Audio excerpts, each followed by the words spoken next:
between your Colorado Spartans and the Idaho Horsemen. Please give a round of applause to the Idaho Horsemen for coming out here to the Wildlife City.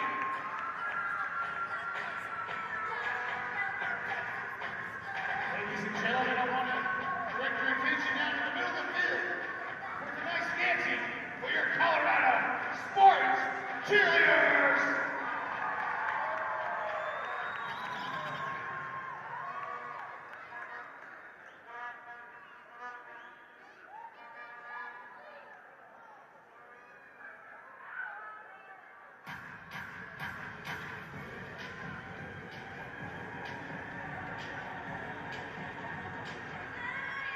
Let's get it started.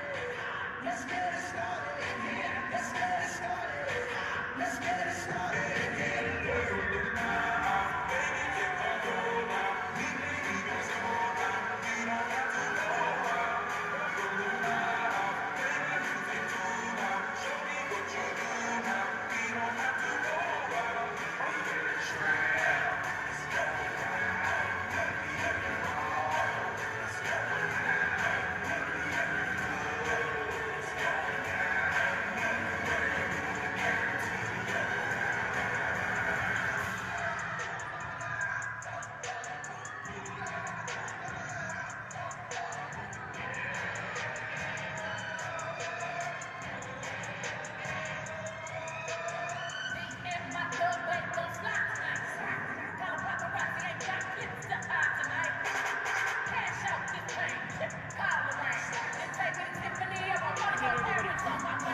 Good evening, everybody. Welcome to the Denver Coliseum, Denver, Colorado. Tonight's NAL production of Arena Football, brought to you by the National Arena League.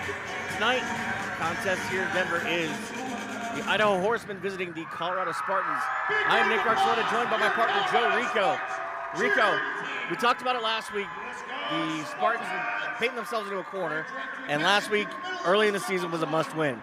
Well, 69-18, Nick, it takes so much. 69-18, it was a big win and a big momentum, builder with the win over the Las Vegas Kings. But it's a step up in the level of competition tonight. The Idaho Horsemen in town, and there's already a little bit more intensity in there than last week. Well, both teams are tied right now for third in their conference, in the National Conference. They're both 2-2. And so this helps you not only climb the standings a little bit more, but it also gives you a tiebreaker just in case you end up in that spot later in the season trying to make the playoffs. Well, we're going to be talking about the playmakers tonight for your Colorado Spartans, and I'm talking about guys that were big last week, Greg Dent Jr. and Stephen Newbold Jr., your player of the game. And then, of course, on defense, the Spartans put a lot of pressure on the Las Vegas Kings. Corey Henry, Byron Cooper, and a cast of others. And then finally, Isaiah Hall, a pick six from his own end zone. I think it was overall their best performance of the year. They're going to need another performance that good to win tonight, Nick. Well, and they're going to have to do it without their starting quarterback, as Andre Sale's nursing a knee injury, and so he's not suiting up tonight. Well, that's big. It is very big. I mean, I think that one thing I would say, Khalil Trotman, I guess, who is the guy we saw in the second half a lot last week. Khalil Trotman, I'm guessing, will probably be the guy they go to. Yeah, he definitely will be. And the good thing is it's not somebody new. So these guys are used to Trotman already.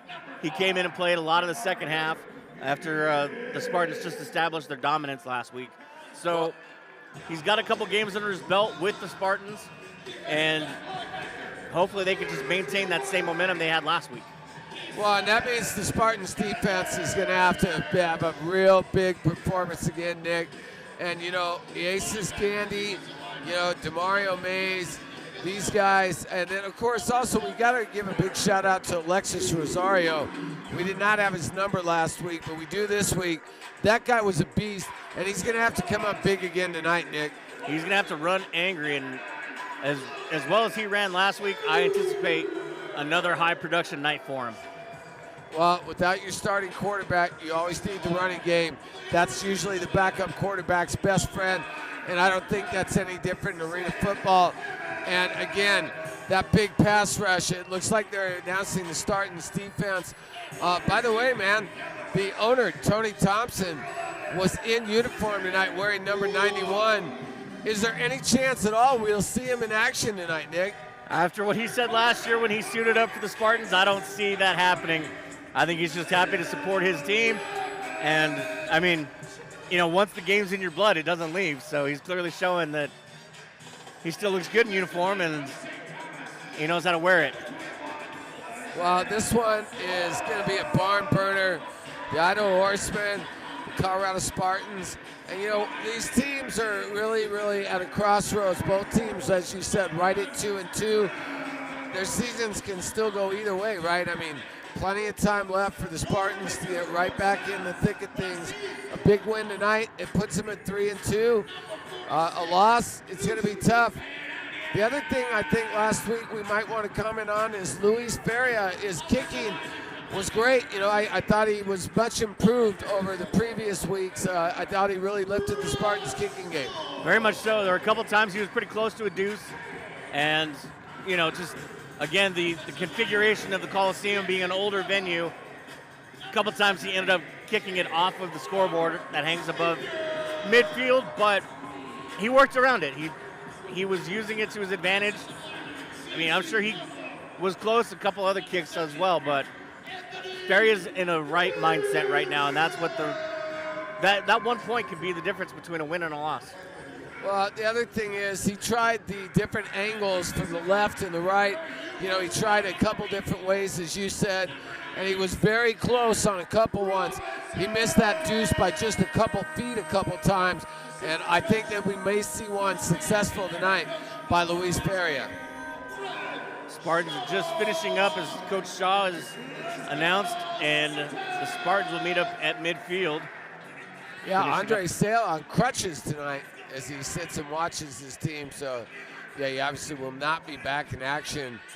Hopefully it's not, as you mentioned, thank goodness not a season-ending injury, but still tough whenever your starting quarterback is out. And it's too bad because he really played well last week. Let's hope he gets back in action soon. Yeah, you definitely hope for a speedy recovery. He had a big contingent of people here last week. As fans, you saw them all down in front of us wearing, Sale on their back.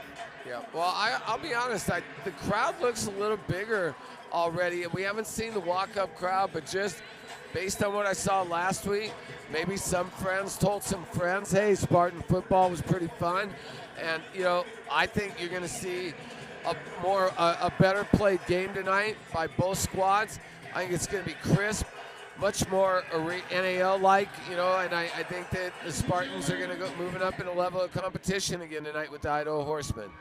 Yeah, there's like you said, the walk-up crowd hasn't quite filed in yet, which is a good sign. Plus, when you dominate your opponent like that, the word spreads even faster. There's going to be people that are new to the game, and they're just going to tell their friends, dude, we watched our football team dominate. And so that's, that word of mouth is really what you want, because we can brag about this team all we want, and we can try and promote them all we want. But when it's friend to friend, that's a big difference than the broadcasters that are up here to sell tickets. Well, and 69-18 victory in your inaugural game, it couldn't have gone any better, but it was kind of a fantasy. I don't know that that's the reality of the Spartans. We hope, certainly, but I think you're going to get a much more real picture of what this team and what they're going to be like in the weeks to come in the NAL. We're going to step away for a moment for the anthem.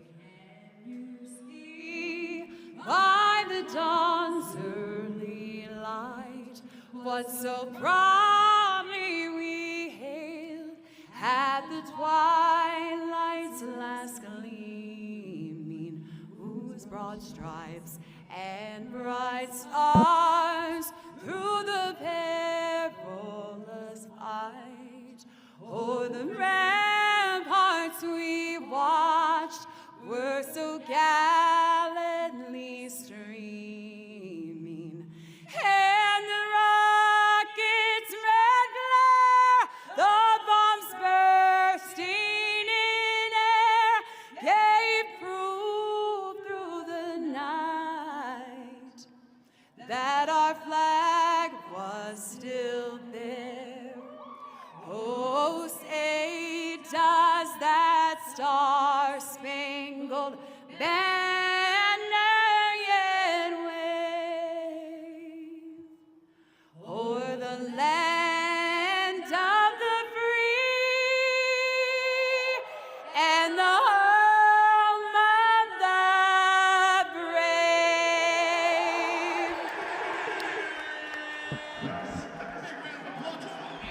All right, beautiful rendition. Great rendition of the national anthem, and we're about ready to get it on. Nick, give me a couple keys to the game tonight. Just maintain your momentum, number one, and don't let the change of quarterback affect your offense. You've won with them before. You can do it again without any problem. Well, and I think it's stay disciplined. Don't take the stupid penalties. Don't make the little mistakes that often cost teams ball games. As we wait for the captains from Idaho for the coin toss. Here they come. And you know the other thing, you got to keep quarterback Caleb Lowe in check. Caleb Lowe, performed pretty well over the last couple weeks, and I think you got to make sure that you put pressure on him. Tremendous pressure by the Spartans last week. I think that's a big factor again this week.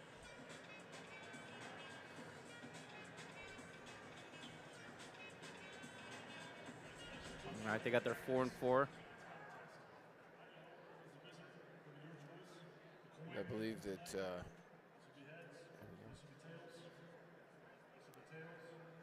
And this will be heads. I'm excited to have Brandon with me tonight, who'll be helping with the coin toss, the commissioner of the NAL. Idaho, what is your choice? Tails. Tails is the choice. Brandon, you do the honors, sir.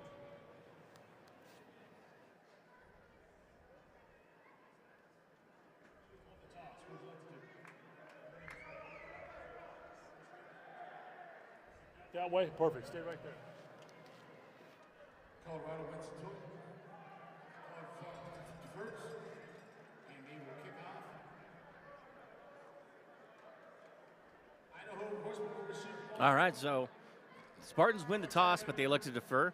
That'll give the Horsemen their first shot with the football as they will receive to start the game. And I think that's traditional now, in all football. When you win the toss, you usually defer. Lose the toss, you usually end up with the ball. I think that, they can work for you or against you, depending on how the defense starts out. But here we go. We're about ready to kick it off. Super excited. Thanks for being with us tonight on the broadcast. The National Arena League, Colorado Spartans hosting the Idaho Horsemen.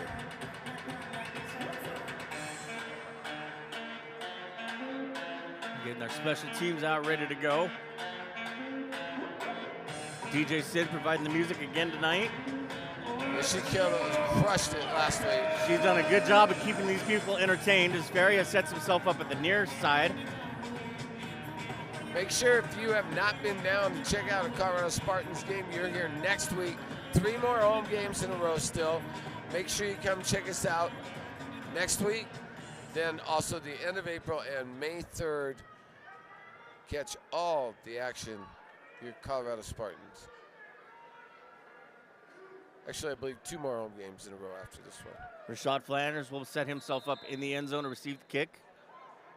And Luis Feria will kick it off. Kickoff is on its way, and once again, he hits the speaker. And again, once again, it looked like it was headed for a potential deuce. Yeah, he was trying again. He takes his helmet off and shakes his head in frustration as he heads back to the Spartans' corner. Yeah. I'd be frustrated too, man, especially when you know how important those deuces are. They can win or lose games for teams. So the ball be placed at the 20-yard line of the Horsemen.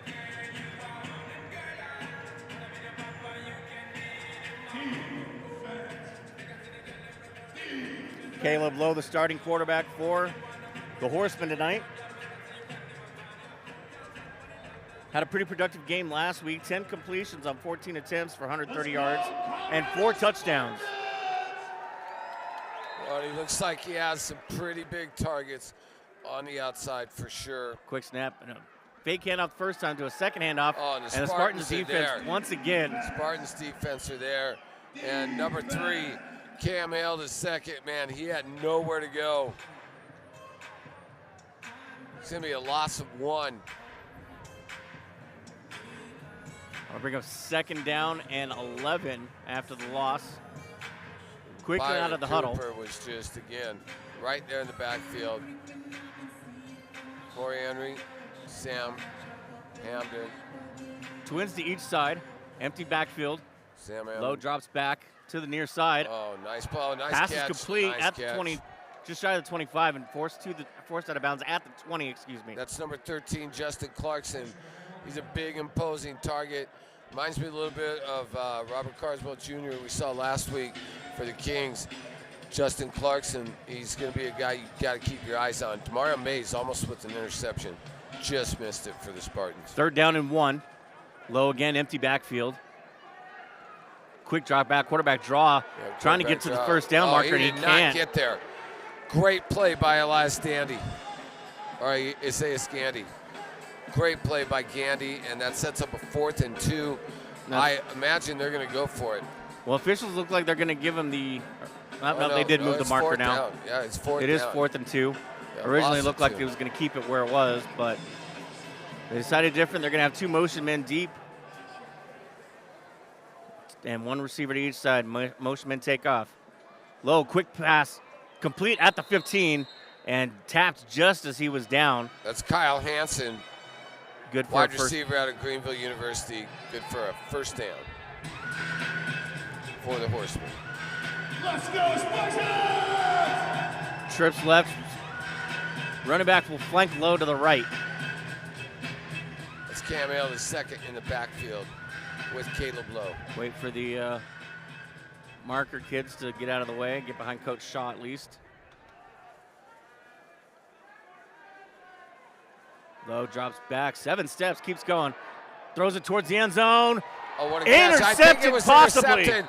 He did Oh, catch no, it. I they're- think hung on to it. Let's see what the referee says. I got a referee saying touchdown. What? We got a Spartan. Hall comes out with it. No, it's a touchback. Isaiah Hall, It's there a it is. touchback. That is Okay. not that's an interception by Isaiah Hall. I knew that was not a touchdown. What a great play by Isaiah Hall. And I don't know what the PA announcer was seeing, but what a great catch by Isaiah Hall. That's a first down, Colorado Spartans. Well, I think he was seeing the official in the corner that was signaling touchdown at first. He didn't see Isaiah Hall sneak in there to intercept it. So with the touchback, as we hang on just a moment for the officials to have a quick discussion. Interception, Colorado Spartans, touchback, no touchdown. Hold on, let's see here. Let's see what's going on. Yeah, the Spartans will take over at the 5-yard line. What an incredible grab by Isaiah Hall. He held on to it over the wall, Nick. Yeah. And I think that was, that's obviously the biggest piece of that puzzle right there. You're dealing with not only the wall, you have whoever you're defending trying to go after the football as well. You're going to land on concrete. You have all those fans over there. There's a whole lot going on. And for Isaiah Hall to come out with that football, great start for the Spartans defense. Greg Dent Jr., Stephen Newbold Jr., they are both on the field. Guys who made great plays all week last week. Let's hope they can pick up where they left off. 1st and 10 from the 5. Ball is handed off, going up the middle and up to the 20 where he's brought down. That is Rosario. Yeah. And Alexis Rosario, I'll tell you what, he really showed up last week with some angry runs, as you said, starting off with a big chunk gain of 16 yards. Picks up 16 on the play. Good for a Spartans first down. 1st and 10 from the 21 of the Spartans.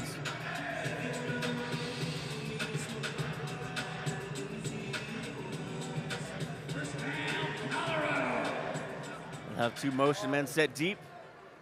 Flanked on the right by Rosario. Motion men take off. Snap. Trotman looking downfield. Throws it wide open in the end zone. Touchdown, Spartans. Bazette Woodley had his man. He ran it out and up, and Bazette Woodley sold it. He was open by 5 yards. Great throw by Khalil Trotman. And, I was wondering what Trotman would do, if he had a guy wide open. Boy, that ball was right on the money. Right on the money. All he had to do was put his hands up and take 3 more steps into the end zone to put 6 on the board for the Spartans. All right, and here's our man, Luis Feria. And this guy's been quite busy over the last couple weeks. He may want to race. We'll see how it goes. Great start for the Spartans.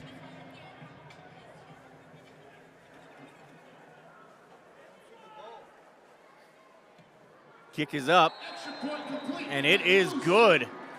Spartans put 7 up on the board on 2 plays, and take a quick 7-0 lead. And that's the dominance that you were talking about that the Spartans need to continue to have. Well, you know, at home, you want to get the crowd involved. You see the late arrivals, too. You know, this happened last week. We looked up, and all of a sudden, there was 1,200 people. I have a feeling we might look up here, you know, mid-first quarter, and there may be 2,000 people tonight. Make sure you're getting in on the action. Head to accessticket.com. That's ASX.com. Just grab your tickets. AXS, yeah. Yeah, AXS. I'm sorry, yeah, AXS.com. And grab your tickets for next week or the week after. Plenty of seats available. But hey, it's filling up faster and faster. It's getting more and more popular. Spartans football is here. Barrier ready to kick off again, and once again, Flanders will be in the end zone to receive the kick.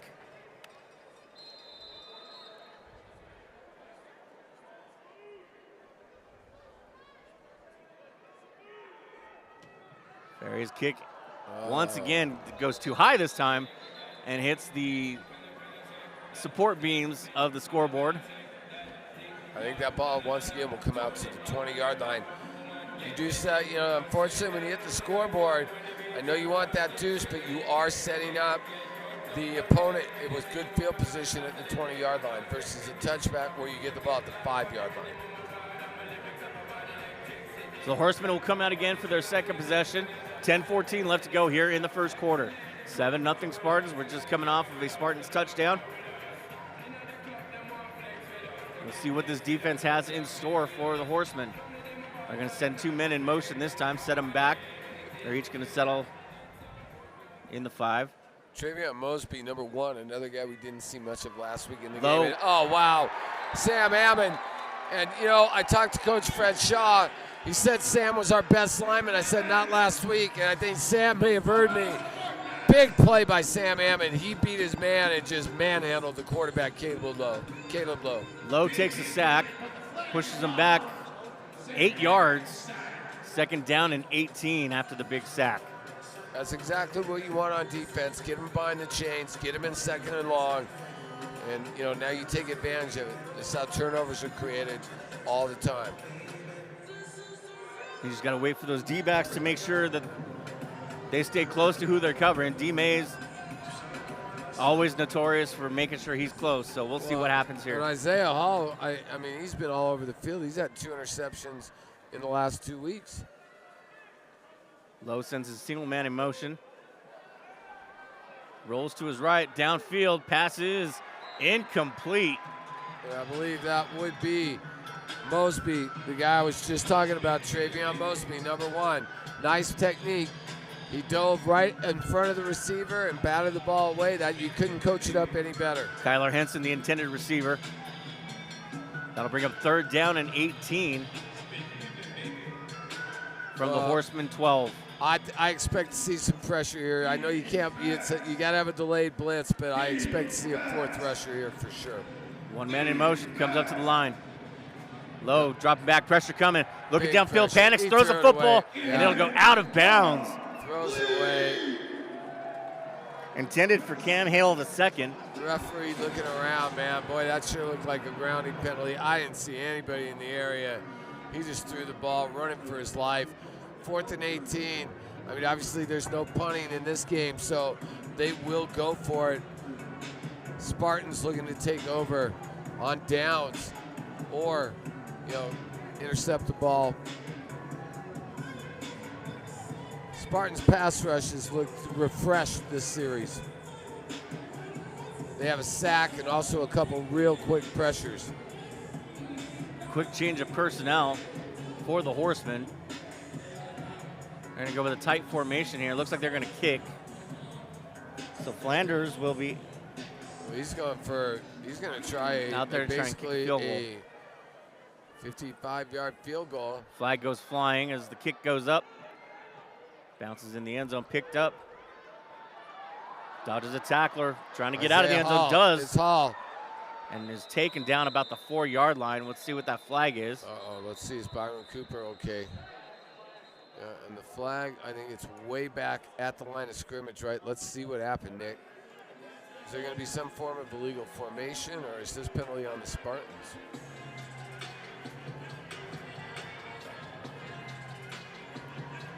Okay, everybody, here we go. Opportunity went $10,000. They're still having a long discussion. Presented by Gen 3 Roofing. Right here. Illegal defense is the call. Defense is the call. This way. All right. Here's how it works. If he makes a 5-yard kick, makes a 10-yard kick, and if you make a 15-yard kick, you walk out of here to $10,000. Gen 3 Roofing. How about the Spartans tonight? Guys, let's get rowdy. We got, what's your name? Jonah. I serve at a restaurant. Jonah's out here tonight on behalf of all the blue-collar workers trying to earn $10,000, baby! Good luck, man. You got a 5-yard kick. Let's just focus on the first one. Take the first one. Poke punch it if you have to, right? Here we go. Let's count them down, everybody. 5, 4, 3, 2, 1. You're up, man. Oh, my God. Hey, it's okay, kid. Disrespect.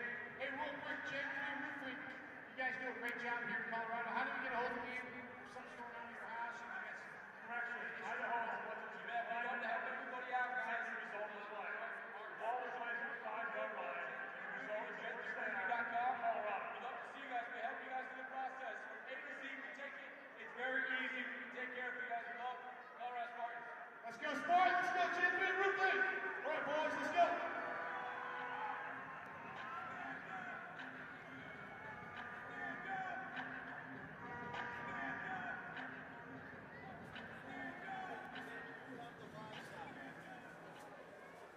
All right, welcome back, everybody. After the, I don't know if you caught it, there was a penalty called on the kick. It was illegal defense on the Spartans. I think they accepted it after the change of possession. And so the ball was placed at the 5-yard line of the Spartans, 2 men in motion. Troutman takes it himself, spins out of a tackle, coming to the near side, staying on the hash marks across the 5, and takes 2 yards before he's brought down. Tackled on the play by Evan Cunningham. I'm not sure how many more times you want, especially with Sell already out of the game. I'm not sure how many times you want to expose your starting quarterback to that kind of hit. Yeah, you're running a little low already. The quarterback you had last year isn't on the roster anymore. He got injured before the season even started, and the Spartans had to cut him loose. So you're already running with a quarterback and a half. Yeah. Second down and 8, 6:20 on the clock as it rolls. Both men take off. Handoff goes to the far side, tries to jump over everybody, Rosario. and is forced out of bounds. Rosario showing his hops, and then is forced over the boards. Wow, Alexis Rosario, man, he hurdled that entire board, Nick. Pickup of 3 yards. It'll be 3rd down and 5.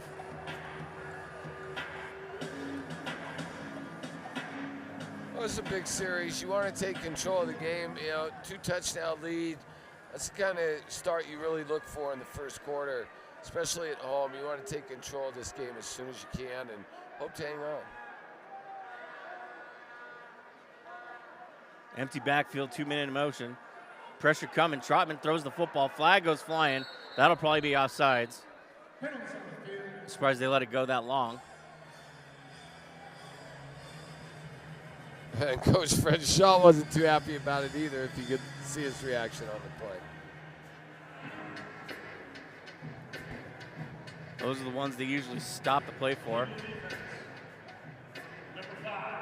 Legal defense, and that'll be a first down for the Spartans. Take advantage of the opportunities they give you. First down and 10. Fresh set of downs on the penalty. Third down. Colorado. First down and 10. Colorado Spartans. 2 men will be in motion from the near side. Rosario flanking Trotman on the left. This time he has more time. Throw goes over to the near side and is intercepted at the 10. Boy, and he had Stephen Newbold Jr. way downfield, wide open, Nick. I know it's easy to say, but he had number 3, Stephen Newbold Jr. wide open. He chose to throw in double coverage to Craig Dent Jr. Number of flags come flying in after the play. The referees are going to try and get a hold of this, I think, before it gets too crazy. It gets a little chippy now. Well, sure. You're playing on this hard surface. It's going to get chippy, definitely, almost every game. I think this is probably going to be a post-possession foul. I'm not sure. It looks like this might have happened after the interception.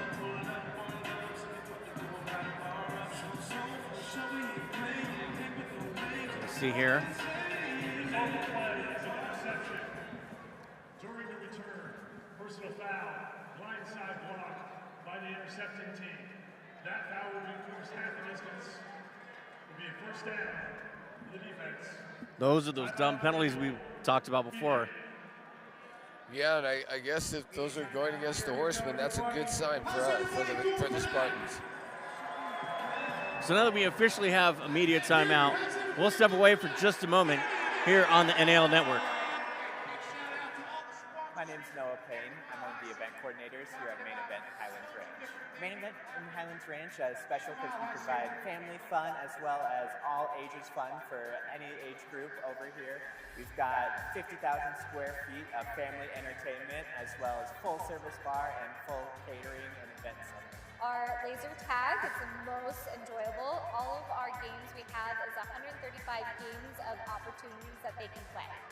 We've also got 22 bowling lanes as well as an indoor gravity ropes course and billiards and shuffleboard as well as a full service bar. We've got it all over here. We've got the fun, we've got the laughter, we've got great food, great drinks, great hospitality. Basically, if you just want a little bit of a more unique, fun vibe, it's a great spot over here at Main Event. Come check us out at Main Event in Highlands Ranch, where we're all about the fun. Go Spartans!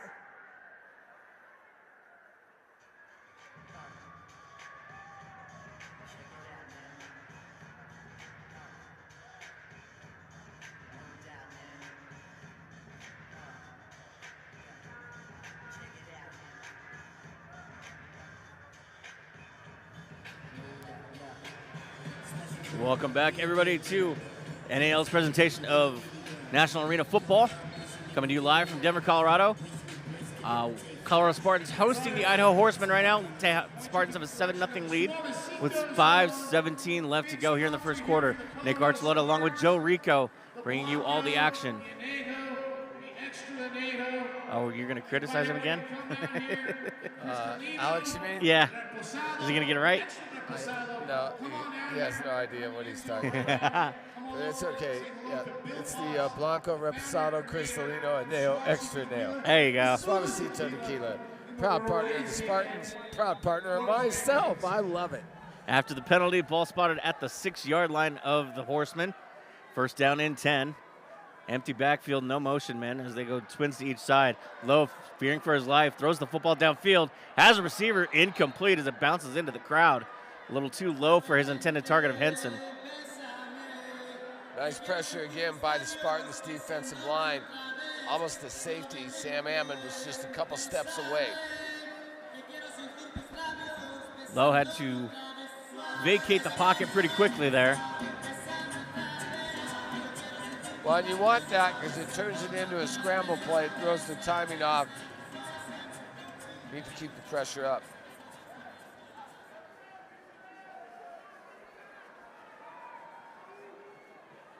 Flanders will flank Lowe to the right, or the left, excuse me. Both motion men take off from each side. Lowe drops back quickly, steps up into the pocket, throws the football over the middle, intended for number 6, and is broken up. Isaiah Scandy was intended for number 6, and it was broken up by number 6. Jason Scandy, and you know, he was a guy that was big last week, showing a real good start to the first quarter this week. Henson again with the opportunity, this time a little more of an easier catch, but again, he was double covered, so he was not able to bring the football in. That brings up 3rd down and 11 from the 5. Both motion men take off. Again, quick out of the line. Ball's fumbled. Somebody trying to pick it up. Flanders picks it up in the end zone, trying to do anything he can to get away from the Spartans, but he's surrounded and brought down in the end zone. Officials are going to get together now and determine whether or not this is a safety. And it's a safety. There it is. So 2 more points thrown on the board for the Spartans. Great defense once again. The defensive line getting off and just getting into that backfield. Well, and can I mention Sam Hammond again? Go for it. I mean, this guy, he's destroying the pocket. I think he must have heard me when I mentioned to Coach Shaw he wasn't the best defensive lineman on the field last week. I'm going to say he's definitely the best defensive lineman on the field so far. Just destroyed his guy. I mean, Caleb Lowe had no chance. No chance. So the Spartans again keeping their motivation going. Put 2 more on the board. They don't even have to possess it on offense to score now. 9-0. Yep. And they will receive the football as well. So let's see what the Horsemen can do. It looks like Merrick's is going to set the ball for the kick.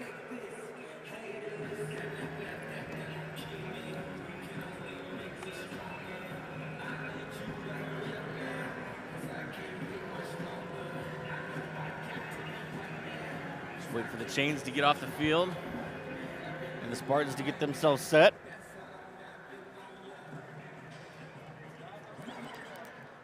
Isaiah Hall will be the deep man. He'll set himself up about the 7-yard line now. Kickoff goes and it hits the speakers.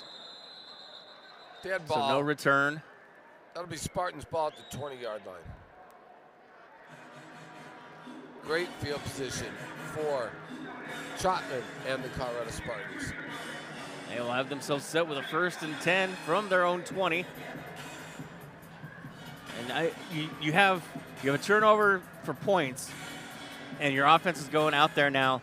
This is something the offense has to be loving right now because everybody's getting involved, and you love going out there and putting more pressure on them because you want to score again. Well, I think you got to be careful too, though. I mean, you just had a turnover. You want to possess the football and make the good, safe throws right now. Trotman throws them in motion, hands the ball off to Hall. Hall cuts across the 20 to the 25. Still on his feet and brought down. There's a flag coming as well at the 20. We'll see what that flag's about. Looks like a holding on defense. That's Craig Dent Jr. with the football. Oh, was it? Yeah. I'm sorry. Craig Dent Jr. with the football. I apologize. Yes, it was. See what the penalty is.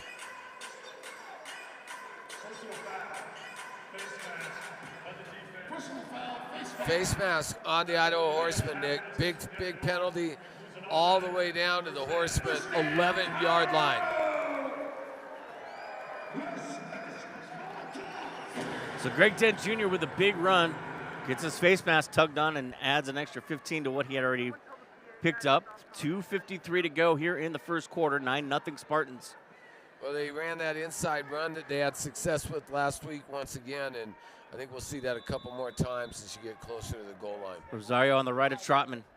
2 men in motion. Handoff again. Trying to go up the middle this time, and that one was sniffed out. Yeah, I think that right there you got to be careful, man. Horsemen with a lot of after the whistle hits on Stephen Newbold Jr. They ran the exact same play on the opposite side. But this time the Horsemen were not fooled. No, they weren't. As it looks like he got back to the original line of scrimmage at least. So no loss, 2nd down and 10. I think you got to start getting Mr. Rosario involved in this game as well. Trotman with Rosario to his left. The 2 motion men take off. Yeah, boom, right Hand on off cue. to the right side of the field. Gets across the 10 And that's as far as he's going to go. Big third down for the Spartans. I wouldn't be surprised if this was 4-down territory, Nick. Carried on the play by Bizette Woodley that time.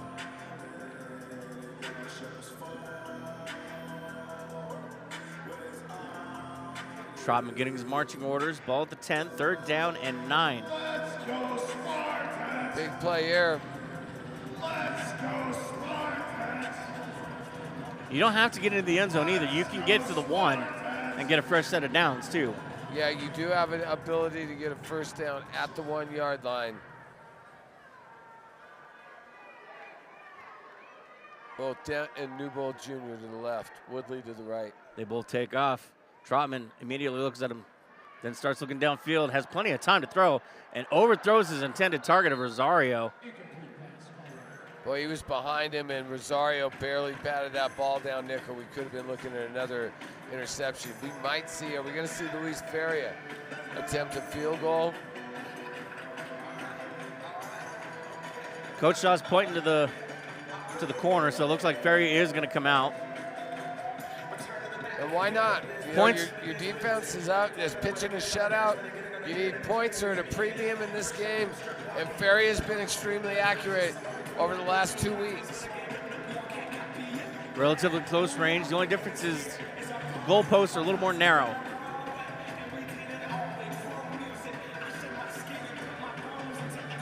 As all the kids start making their way to behind the goalpost, section 201. Trying to catch a free football for Yep. sure. I know my son was out there earlier trying to catch a free football. More than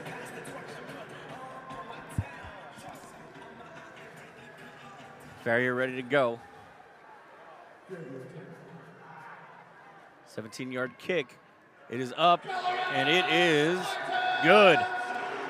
3 more points added to the board as the clock winds down on the first quarter. So after 1 quarter of play, the Spartans 12, the Horsemen nothing. We'll step away for just a moment while we take a break for the end of the quarter.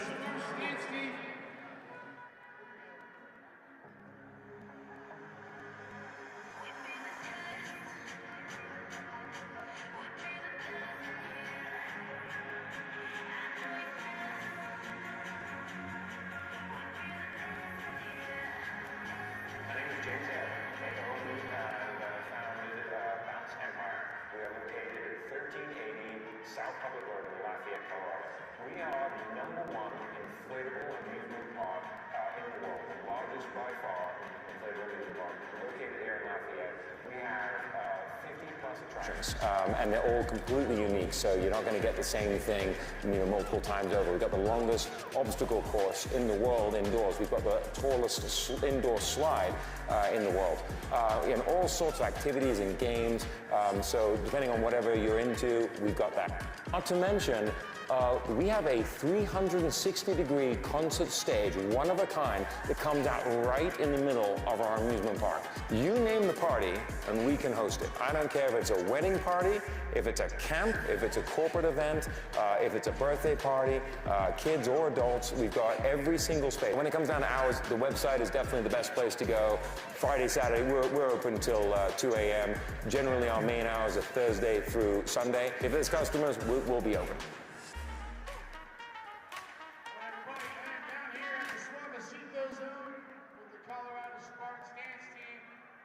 Everybody, I invite you to come on down and hang out here. Gentlemen, ladies and gentlemen, the Blanco, the Reposado, the Anejo, the Extra Anejo, the Cristalino. Come on down to the south side of the end zone, hang out with us, the Colorado sports team. The score is Spartans. Colorado 12. Record score to Colorado 12. Thank you. All right, welcome back, everybody, to the second quarter. Spartans with a 12-0 lead over the Idaho Horsemen.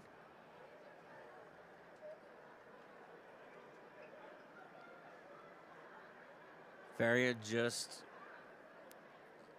completed a 17-yard field goal as he's trying to, I guess he wants a different football now.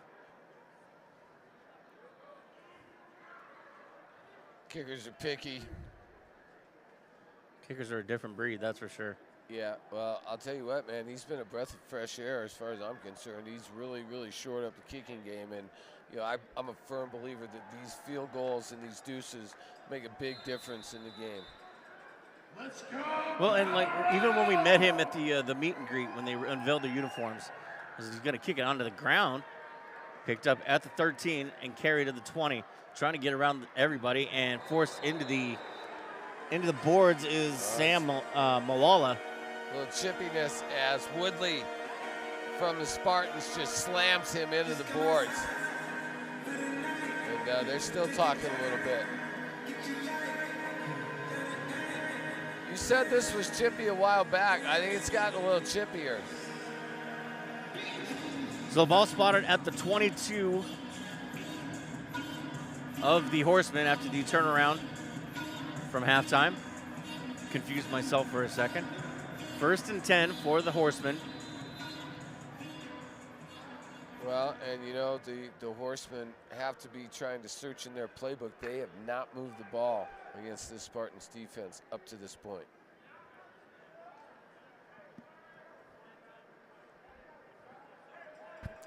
First and 10.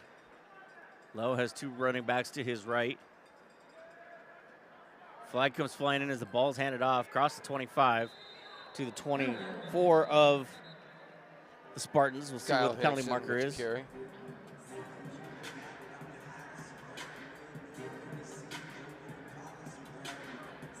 Flag's in the backfield, so you have to think maybe it's either holding or some kind of illegal formation.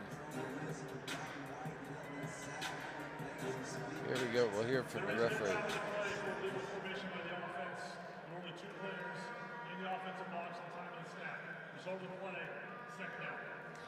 So they're going to waive the penalty off, say there is no penalty.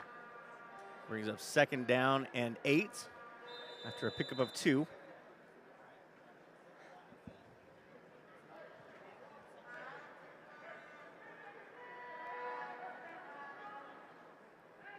Kind of an L formation they have going on in the backfield. Lowe fakes the handoff and has his pass batted down. Right there. Number 0, Corey Henry. And for a big man, he's so athletic. He got his hands up. And you know what? That guy, they're lucky he didn't deflect that ball to himself because he would have rumbled into the end zone, Nick. Oh, yeah. Yeah, big Corey Henry. He was another one of those guys when you met him at the meet and greet. He's all football. Well, his hands were also twice the size of mine, and I think he can throw people across that line of scrimmage, and that's what he's done. He's moved people out of the way tonight. After the incompletion, 3rd down and 8. Defense. Spartans looking to make a stand here. The 2 men go in motion. Take off. That was close. Yeah, I think he's offside. Over the middle, incomplete. Once again, pressure coming as Cooper got himself back into the backfield that time, and 7-on-7 crime. Well, number 6, Kyler Henson, he almost looked like he was offsides for the Horsemen. He took off a little bit, I think, before the snap. But hey, 4th down and 8 yards to go. It's a big play in the game right now as the Spartans are in firm control. 12-0.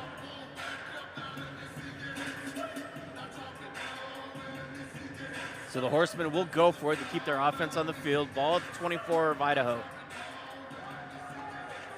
Spartans looking to make a stand as they're looking for a 4th down stop here. 4 receiver set. Lowe drops back, looking downfield, pressure coming, dumps it off to the near side, and incomplete. Oh, Both boy. players go over the rail or the barricade. Second. I hope he's all right, man. That was a great effort, but you got to give your receiver a chance. He threw that ball out of bounds though because of tremendous pressure once again. Well, McAway didn't even know there was a table on the other side of the barricades where he was going over, and so. Yeah, McAway. Excuse me, I said Cam. It was McAway. Hi, ladies and gentlemen. For I'm Bill the Frost, Idaho owner and Horsemen. maker of Suavecito So, Tequila. once again, the effort Suavecito no Tequila good, is and we unique have a break in from the any action. other Play tequila will result in a turnover on downs. We'll step away for just a moment. You're tuned into the NAL YouTube page. It's an hour and a half south of Guadalajara, and it's up in the mountains at a 7,000-foot altitude. So we have mountain-grown agave. Americans hear about mountain-grown coffee and mountain-grown grapes, They never hear about mountain grown agave, okay? Only 8 or 9% of all tequilas are made with highlands agave, and it's superior to lowlands agave. Number 2, I extra age my tequilas. To be a reposado, it has to be stored in a barrel for 2 months. I keep it there for 9 months. The añejo has to be in the barrel 1 year. I keep it 2 years. The extra añejo has to be in the barrel 3 years. I age it 5 years. That extra aging just gives it more body, more texture, and more flavor. And last but not least, we're the only tequila that adds 2% agave nectar back into the tequila.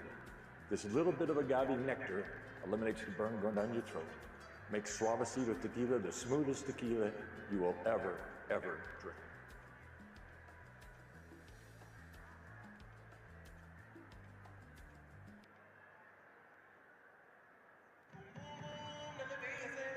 Here we go, Spartans! Here we go! Here we go, Spartans! Here we go! Here we go, Spartans! Here we go!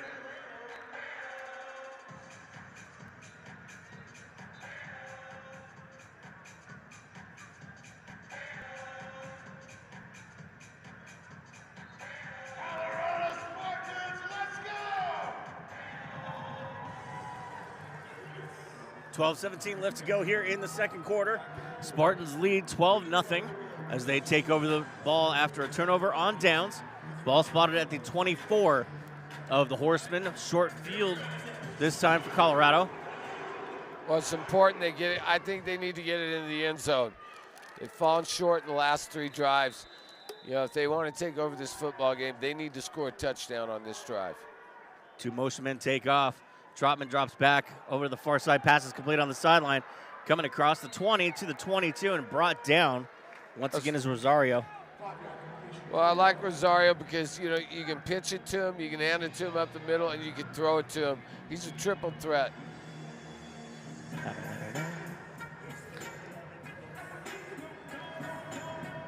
Every once in a while she drops a classic in there. DJ Sen spinning the tunes. Make sure you get down here next week and the week after. 2 more home games after tonight in a row for the Spartans. We'll cap it off on May 31st with the home finale. Spartans football, come down and catch it.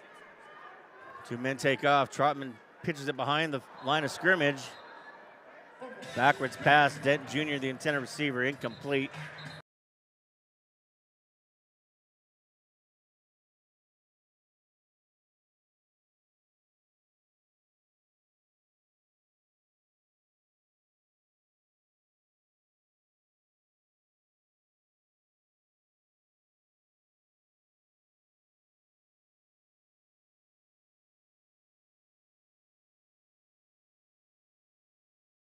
The 17-yard line.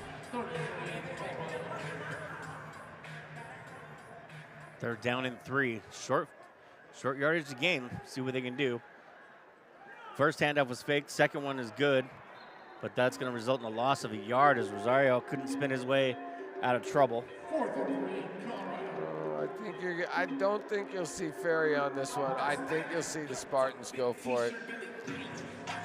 I think Coach Shaw is going to want bigger points than 3. Not that he doesn't rely on us or doesn't trust his kicker, but like you said, you want to start putting some distance between you and your opponent at this point. Well, not only this, I think you need to see if your offense can make these kinds of plays. You know, as you're going to need to do this more and more in the future. 4th down's a regular thing in the National Arena League. They're down 18. That might be offsides as the flag comes flying. Yeah. Trotman sacked at the 25. But that's not going to matter because Cunningham is celebrating a little too soon as his partner on the other side. Well, we'll wait for the official's call. Actually, it was Cunningham. Illegal defense, number 38.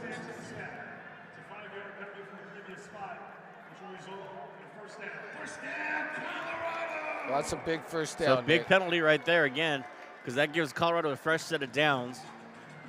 Well, we said at the beginning of the broadcast, I said, hey, the Spartans, don't want to beat themselves with the stupid penalties, and they have not done that up to this point. The Horsemen have been the team that has had more penalties. 9:54 left to go in the first half. 1st and 10 for the Spartans. Within striking distance.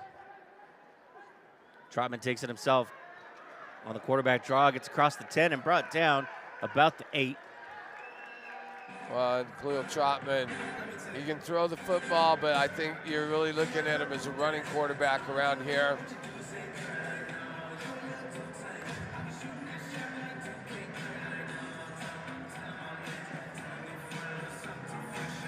Pick up a 5, 2nd down and 5.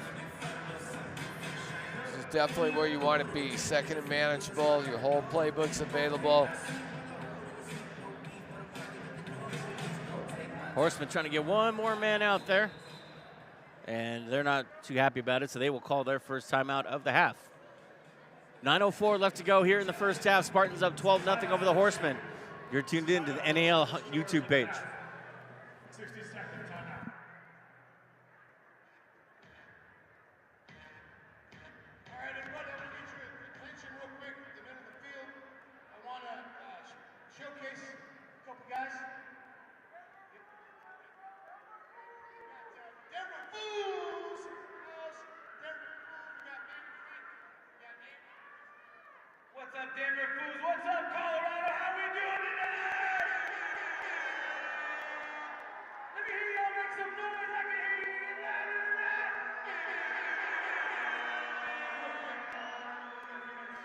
Talk about what's going on with Denver Fools. You guys are urban. You guys are promotes rap music, hip hop, everything. All of you guys at the Nuggets game today. Talk about what's going on. We're covering everything, urban culture, everything that's going on in the city, in the Mile High City and beyond, in the state of Colorado. We're here, we'll cover all the sports. We're at the Nuggets today. We're at a restaurant opening today. And now we're here with the Colorado Spartans, baby! And here's a good relationship with Suavecito Tequila. We were in Las Vegas a couple years ago together on that. Talk about Suavecito. Oh man, Suavecito Tequila, it's the smoothest, it's the best tequila, and best of all, Bill Moss is a Colorado guy! Give it up for Bill Moss and Suavecito! Everybody, we'll talk to you guys real soon. Thanks for coming out, hanging out with us, guys. And the president, Benny Blank, everybody, Denver Fools, how do we follow you guys? Follow us, Denver Fools 303 on Instagram. Let's go, Spartans! Let's go, Spartans!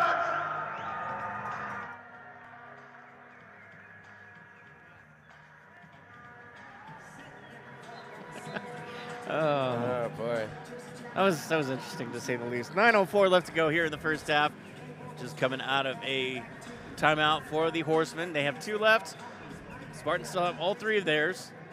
2nd down and 5. Big play. Motion men take off. Trotman drops back to a couple steps, has to hurry. Dumps it off and it's complete. At the 5, still going. Touchdown Spartans! Rosario once again crosses the plane, puts 6 more points on the board, and the Spartans will increase their lead to 18. Well, Rosario, he was stopped, Nick, and then what great balance and footwork.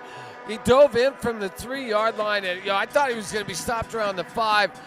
This guy's just a beast, man, as you said, and he's a big part of the offense now. And he's so many different aspects of this offense, so many different pieces he can bring to this offense. I mean, I love having a Swiss Army knife like that for the Spartans. Well, and as we said, he can catch the ball, he can run the ball up the middle, and he can run the ball outside.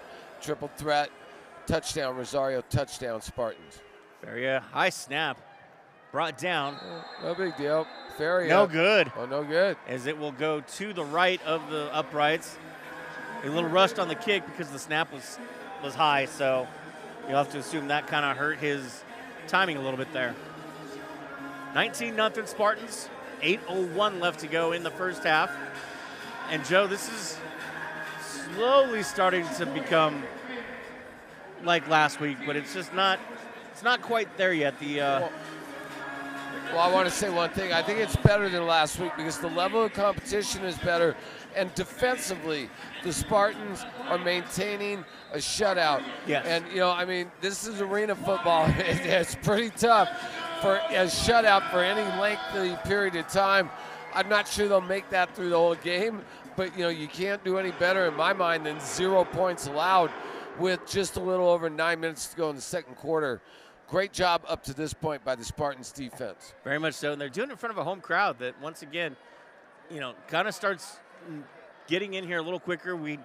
As they didn't hear during the timeout, the Nuggets played earlier. Sure. And so you had some people probably coming from that game, or you just had to deal with traffic from that game. Well, of course, I was up at the CU spring game in Boulder, so you had people coming there. They were to change the kickoff strategy. I mean, that's the third ball off the scoreboard. And, I know it hasn't come back to hurt him at this point, but, I just don't think you can keep playing with fire and giving the other team the ball at the 20-yard line all the time. I think it's important that you start either converting the deuce or getting the ball deep in the end zone and making them return it. I just think it's great field position. But so far, the Spartans D has been up to the task. And maybe that's the reason he keeps doing it is Coach Shaw has that much faith in his defense that it's not a big deal to him. I mean, that's something we'll have to ask him in 2 weeks for the coaches show. Yep. 7:58 to go in the second half, or the second quarter. Yeah. Low snap, Low picks it up, bounces off of his receiver and incomplete. Intended for Calvin Lowe. Yeah, Yasis Candy was not looking, but I'll tell you, man, if he would have been looking, I think he might have been able to get that ball off the deflection. Still great coverage. Every time there's been there's been a Spartan around every receiver for the Idaho Horsemen tonight. They're definitely maintaining their coverage for sure. They'll have 2 receivers to the left, 2 receivers to the right. Empty backfield as Lowe will take the snap in the gun. Drop back, steps up in the pocket trying to evade trouble. Flag comes flying, throw goes down the field, and it's incomplete, goes out into the crowd. Let's see, I Nice think lady he can over have there. some holding on Sam Ammon. He beat his man around the corner, and I'd be very surprised. They're talking to Coach Shaw if it wasn't holding on number 70 for the Idaho Horsemen. Yeah, that would be Shimon Williams. Oh, it's number 60, actually. I'm sure, sorry. Number 60, that's Alexander Kukua. And Sam Ammon is just really made it a rough night on Mr. Kukua so far.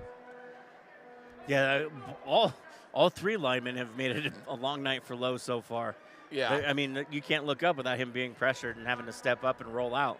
So great job from the defense so far. Again, I mean, we can't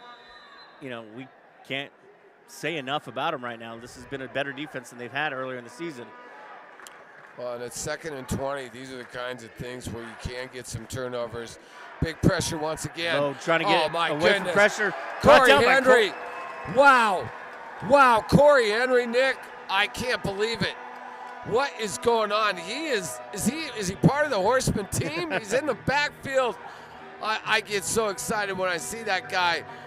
Penetration is not even the word, man. He's literally living, and it looks like the Idaho Horsemen's coach is throwing a challenge flag. There's a red flag in his hand. Well, we'll see what the flag is. Right now it'll be 3rd down in an eternity. But I think he's trying to say maybe there's an illegal defense. I don't. No, not at all, man. I think we'll what this see. sounds like is this looks like a coach who's frustrated and is just grasping at straws. But there is a challenge. Let's hear the referee. Let's see.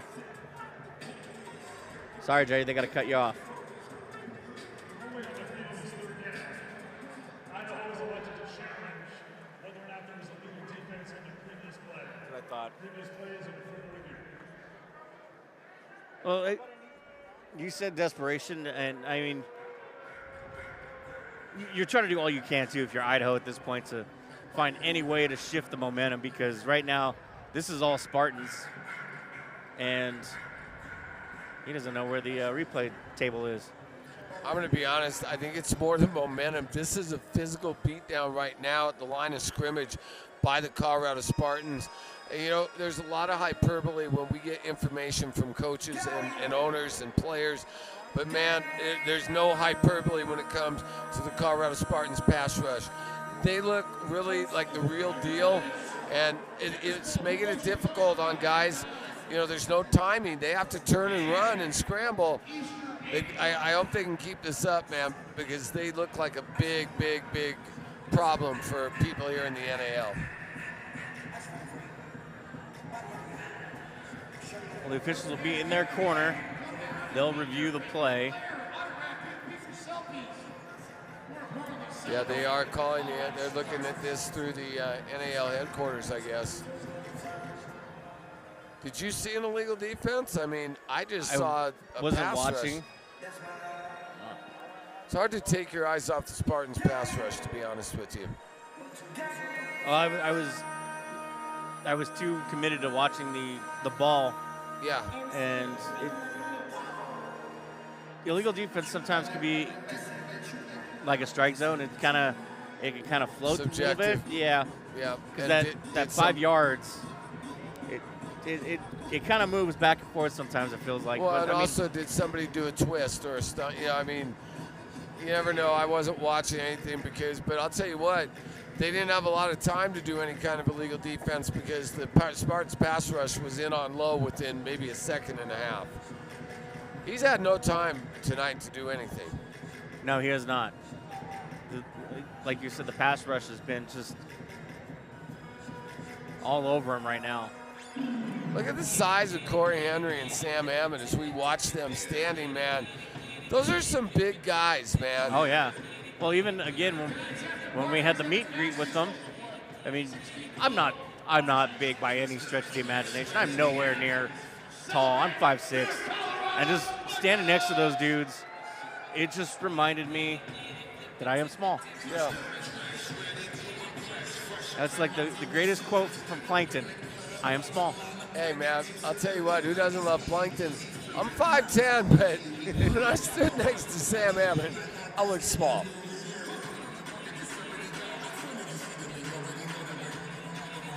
Come down and catch the action, Spartans football. Get your tickets at axs.com, axis.com.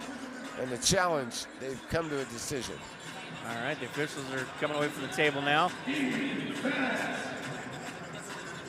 Coach Shaw's coming over. Coach Shaw's meeting them halfway through. All right, looks like they're signaling 4th down, so that must mean there was no. Well, let's see here. No illegal defense, excuse me. Illegal. I'm going to wait for the officials' call. I know Coach Shaw says it's 4th down. Well, the referee showed him 4th down. Okay, good. All right, there you go. After 43, control of the field is upheld. There is no foul for illegal defense. All right, there you go. This will result in a charge timeout to Idaho. This is their 2nd charge timeout in the first half. They have 1 challenge remaining in the remainder of the game. All right, so it'll be 4th down. Idaho loses a challenge and a timeout, so they're down to 1 timeout left with 6:07 to go here in the first half. You have to kick this ball. I mean, you have to. It is literally 4th down and 28 from your own 2-yard line.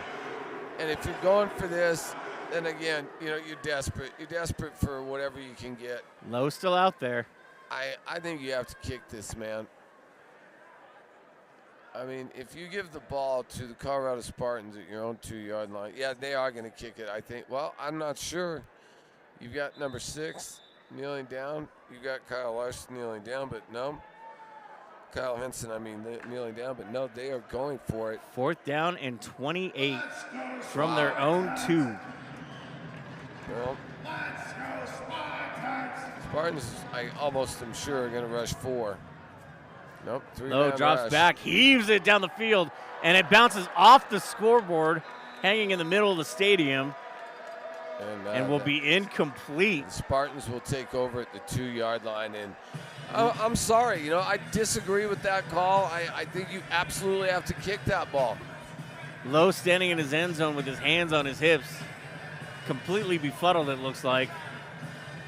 Well, I mean, look, if you're the Spartans, you absolutely have to get this ball in the end zone, man. I mean, this is the kind of thing that it's a big momentum, a big momentum play right now. You just held them. The defense moved them back. And, a touchdown here puts you up 26 points. I think this is a big deal for the Spartans. They've got to get the ball in the end zone. Well, it looks like they may be given another chance with it going off the scoreboard. Now they're going to kick it. Wasn't it already 4th down? I believe it was. I'm not sure what the ruling was. Well, I got the chain gang and then I got the scoreboard. Yeah, and they're both different. Yeah, it's so fine. Forget it. It's 4th down now. It's 4th down now. And it's blocked in the end zone. And Spartans fall on top of it. Is it a touchdown? Let's see what the ruling on the field is. Byron Cooper got back there, threw his body in front of that ball as he heaves it into the stands. Well, let's see. Hold on. Let's see what the ruling of the field is.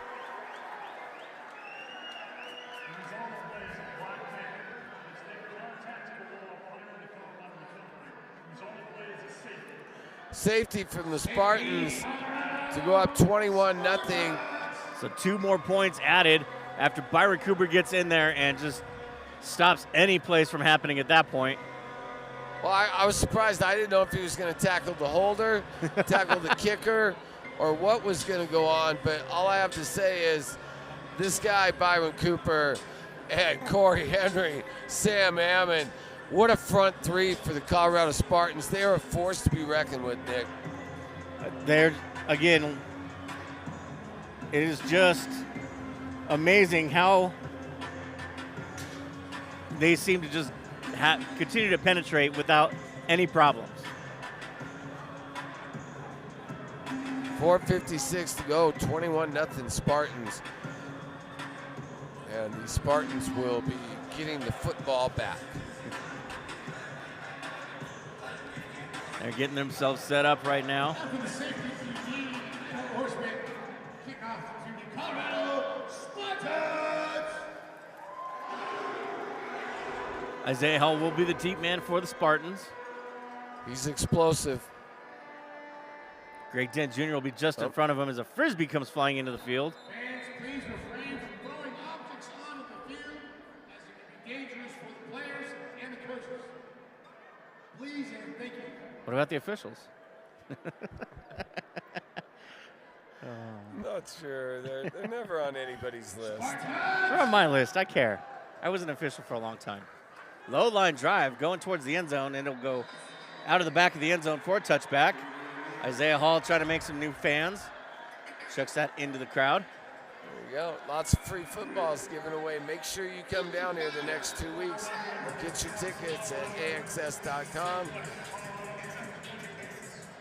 Great interaction with the fans here at every Spartans home game. And the fact you get to keep the football when it goes into the crowd is a little more encouragement, too, to come out and press your luck. Sure, absolutely.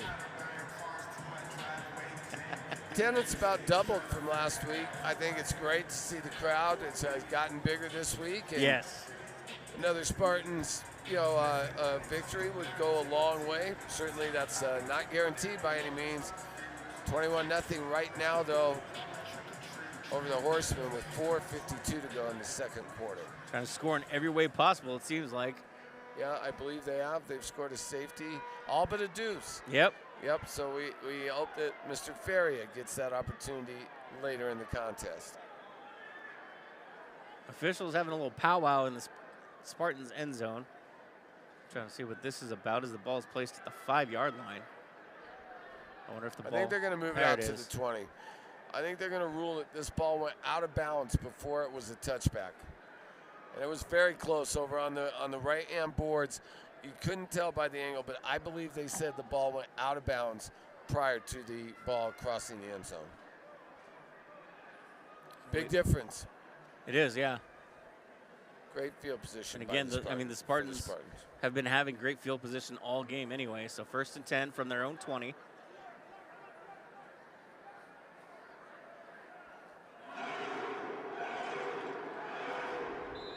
Finally set now. Trotman with Rosario in the backfield with them, both men in motion. Hand off to Rosario. Rosario gets hit as he comes up to the 25. He'll be brought down at the 24. Pick up a 4.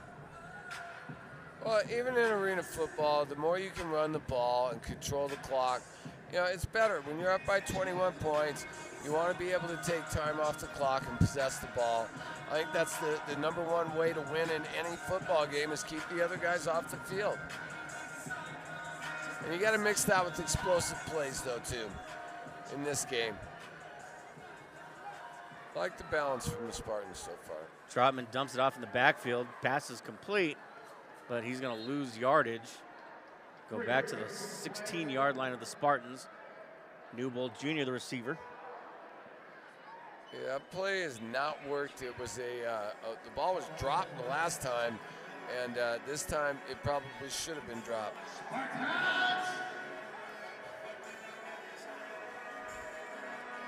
Third and 13 is not the kind of down and distance you want. No, but they've been able to manage good big plays before, so we'll see as Coach Shaw makes an adjustment to his offense. Single receiver to the right, 2 men in motion. Trotman drops back, looks left, steps up in the pocket, avoids tackler, and throws it at the feet of Dent Jr. Man, he had him, Nick. Dent Jr. had beat his man on that scramble deal. It'll be 4th down. Will you see Mr. Ferry on 4th and 12?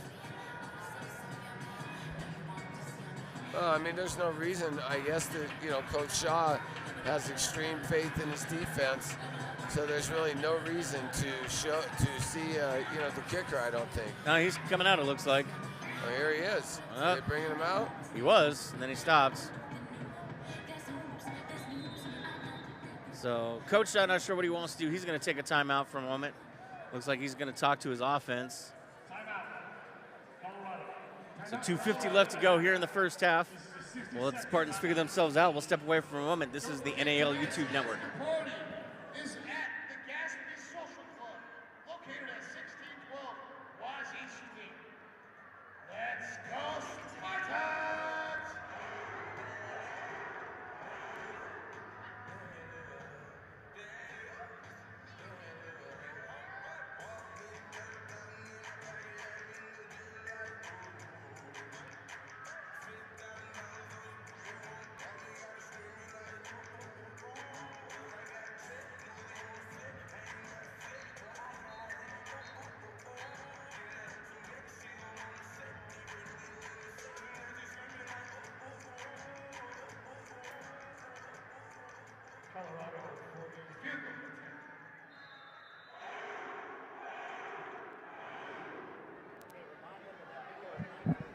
Looks like they're going to go for a kick after all. Ferry is out there.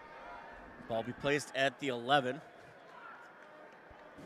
High snap again. Ferry's kick is up, and it will be wide left this time. Trying to avoid the speakers. Ends up hooking it a little too much, so no points. It'll be a turnover on downs.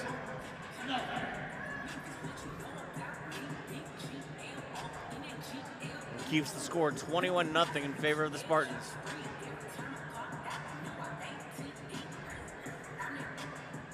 Referee talking it over. 2:30 to go. 2:32 to go in the second quarter.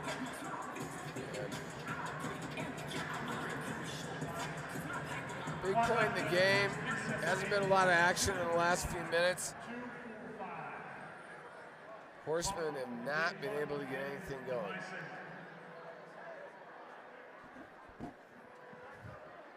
So they'll have the clock reset to 2:45. Yeah, I guess that's why you kick the ball, though. I mean, you look at where they're placing the ball. It's the 5-yard line. That's why you kick the ball in this game. It's almost the same as a punt in the NFL or college game. First down and 10 from the 5.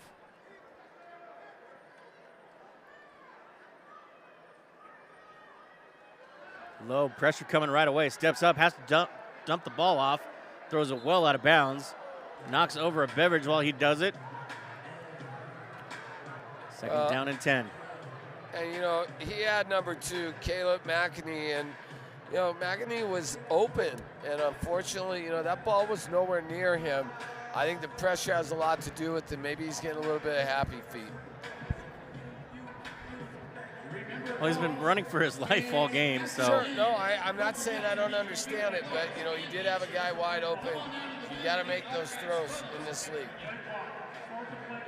Let's go, Spartans!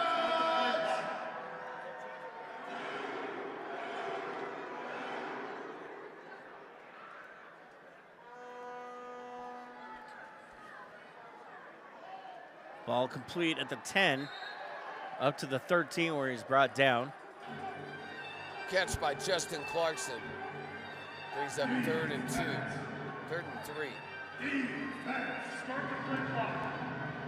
Bring up 3rd down and about 2. Yeah, about 2.5, yeah. Low, empty backfield, twins to each side. There's a penalty in play. Looks like a false start on number 58. Full start, Idaho.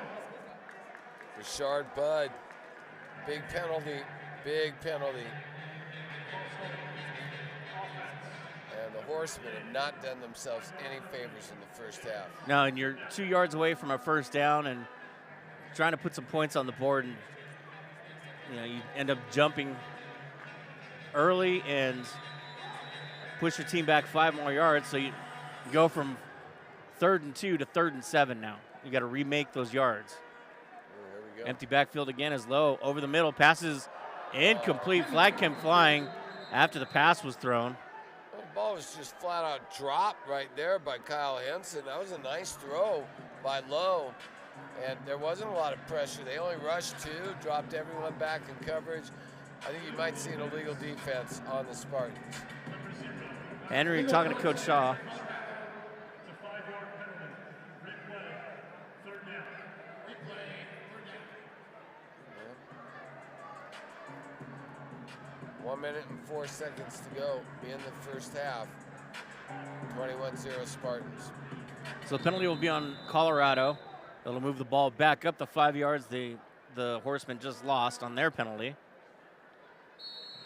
Get down to the 1 minute warning, so Idaho, this is a 1-minute timeout. we'll step away for just a moment. The 1 minute warning, both teams will huddle up real quick and we'll step away. You're tuned in to the NAL YouTube channel.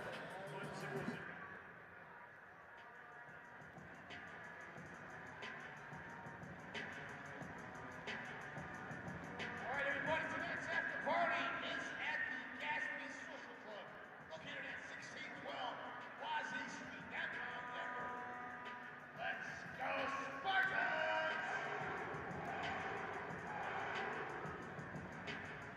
Wait a minute, get how you living? 10 toes in when we standing on business. I'm a bitch step off. Underground like the off the top notch. Get the horse, not the lizard. Straight to the but I know you're at loss. Pushing out your baby, got that body in the camera. Trying to set up, the one who get the leader. Swerving while I fuck the ratchet, got your hair. Running through the city with the big dogs. The last one with the big got a car. To the inside of the body, didn't feel alive. That's how you make the money pop for everyone involved. All right, we're at coming out of the 1 minute warning here. 3rd down and 2. Horseman trail 21-0. Motion man pass is complete to the near sideline, and it will be good for a Horseman first down as McAway completes the reception, moves his team forward. Clock still rolling with 45 seconds. Well, they're in the hurry up.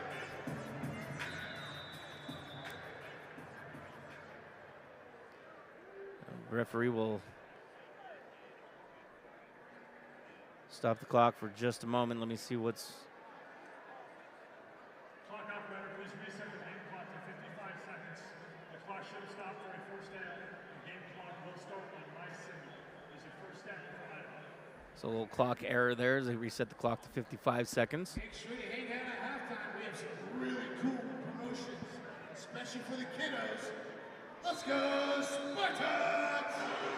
Empty backfield. Lowe will take the snap from the gun. Twins to each side. Lowe drops back, pressure coming, dumps it off, passes complete at the 25. Across the 25, almost the 20 again. Well, it's Justin Clarkson with his 3rd reception in the first half. Probably the best drive so far the Horsemen have had, but clock's running. Ball on the 22.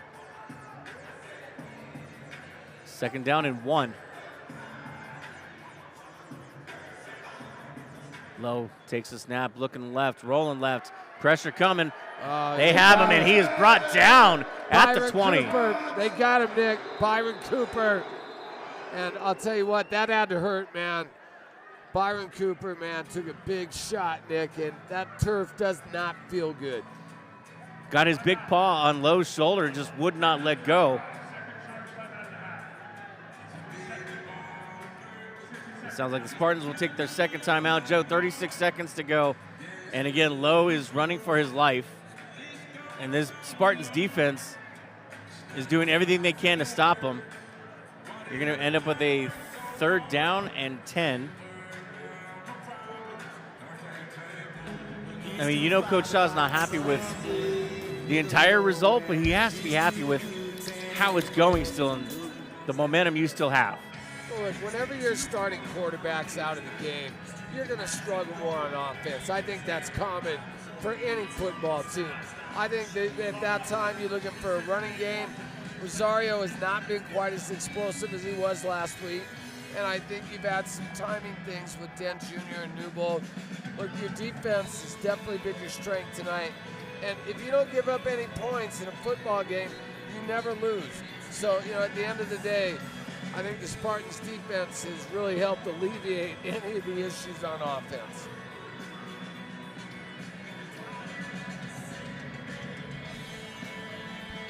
.37 seconds left in the first half. Though we'll have the running back to his right this time. Big 3rd down here for the Spartans. Motion man takes off. Funky snap. Pressure coming, dumps it off into the crowd again. Well, you got Big Sam Ammon, number 10 once again, and Byron Cooper. I don't know what kind of, I think he's going for an illegal defense challenge again, possibly the coach of the Horsemen. And he's using his last challenge.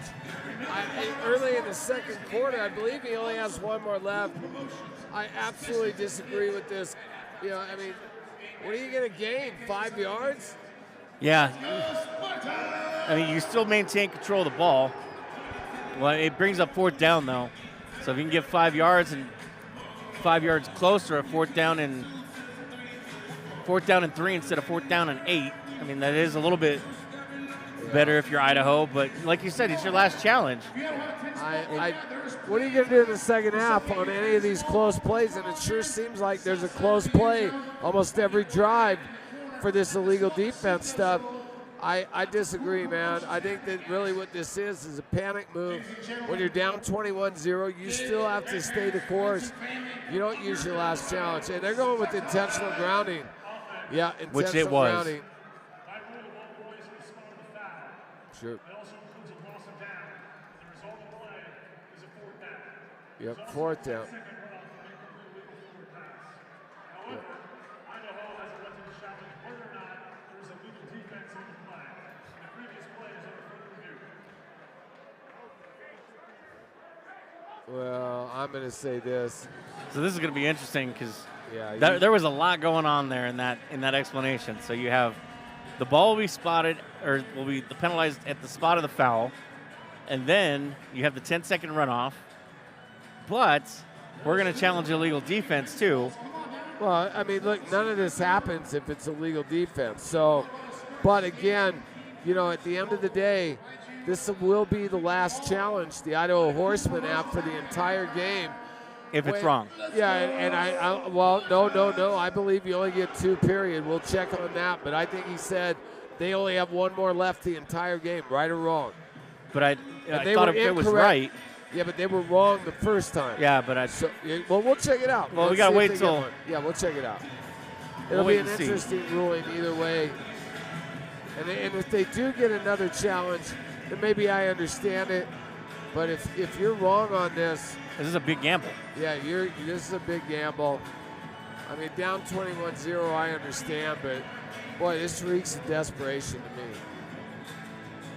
Certainly not playing the long game anymore on the Idaho sideline.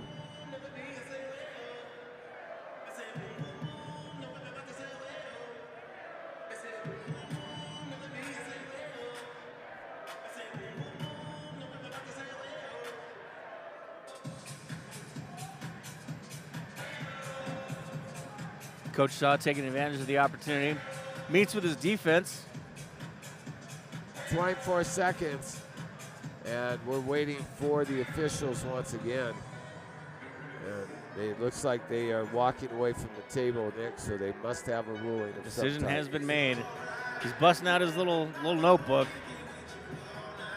I believe there may be something overturned. Usually if they are using the notebook, something is different.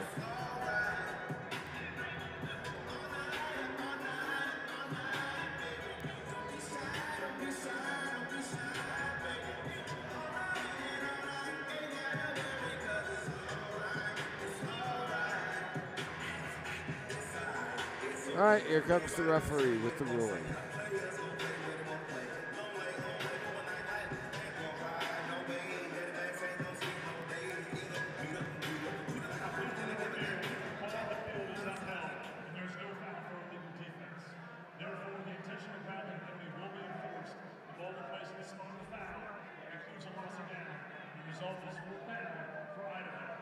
Idaho has lost the challenge. This is their third and final timeout of the half. They also have no challenges remaining for the rest of the game. Additionally, there is no 10-second runoff because they've been charged a timeout. There will be 24 seconds. The game clock will start on the snap. Well, Okay, I'm guessing that they're going to try and run this clock out there. Well, so for those of you that couldn't hear the referee, there is no 10-second runoff because of the challenge, which turns into a timeout, which means Idaho has no more timeouts for the first half, even though there's only 24 seconds. Loss of down will make it 4th down. Ball spotted at the 10, and Idaho has no more challenges for the rest of the game. And I think you're going to see a field goal attempt right here, and this one's going to be around 55 yards.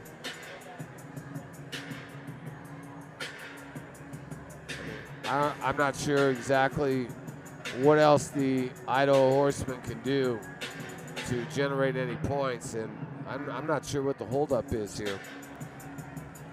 I think they got to switch personnel real quick. They're bringing on their field goal team, I imagine.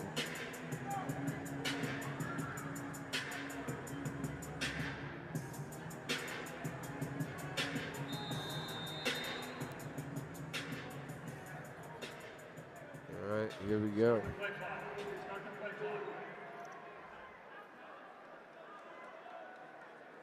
Where's the play clock? There we go. Play clock is... No, not the game clock. Please reset the game clock to 24 seconds. The play clock should start on my whistle. Play clock should be at 25 seconds. It starts on my whistle. Game clock will begin with the snap.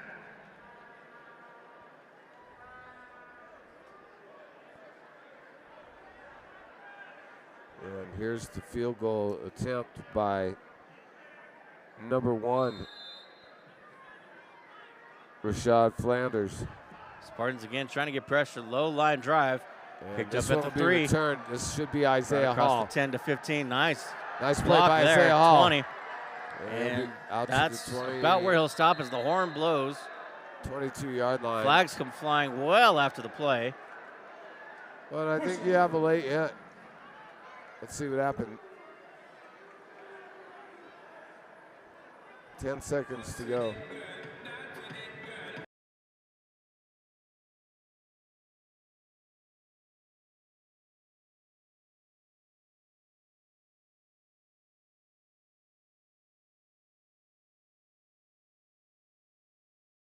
Personal foul, unnecessary roughness. Number 11 of the return team. It'll be half a distance near the line. Oh, and that's going to be Bazette Woodley, Nick. That's the first mistake of the half for the Colorado Spartans, and I believe the Spartans, I'd be surprised if you saw anything other than a handoff to Rosario. Oh, okay, there you go. Big difference. Big difference. It is I was a confused because personal they're moving foul. the ball forward. Yeah, it's a foul, personal foul on the Idaho Horsemen. Okay. And it is number 11, Sam Moala, who was called for the personal foul. That makes it a little bit easier now because I couldn't understand what was going on with the ball going forward. Only 10 seconds to go. I'm not sure. I mean, you got time for maybe one play and a field goal attempt. If you even want to risk it, but it looks like they will. Trotman, empty backfield, drops back over the middle, passes, complete in the end zone. Oh, he dropped it. Oh, man. I thought he had it. Oh. Well, I thought it was going to be intercepted by Rashad Flanders. He dropped the ball, and unfortunately, so did Craig Dent Jr. Boy, I mean, what a swing of emotions. You go from, thinking it's intercepted to thinking it's a touchdown, and then you find out, it's just an incomplete pass. There must be a second left on the play or on the game clock because there's still 2 seconds. There we go. 2 seconds left, so let's be the last play of the half. They're having him reset it to 5 seconds, but you were right. 5. Yeah, I think I would bring in Luis Feria, man. I really do. I mean, I think you get the points when you can. Your defense is playing well. I wouldn't say this is a chip shot, but it's great practice for him. But he's going to go for it. The Spartans are going to go for it. Coach Fred Shaw. He's got his offense out on the field. 3 seconds.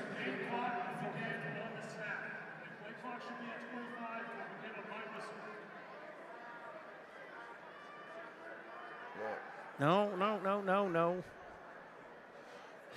The game clock, 5 seconds. Please reset the game clock to 5 seconds.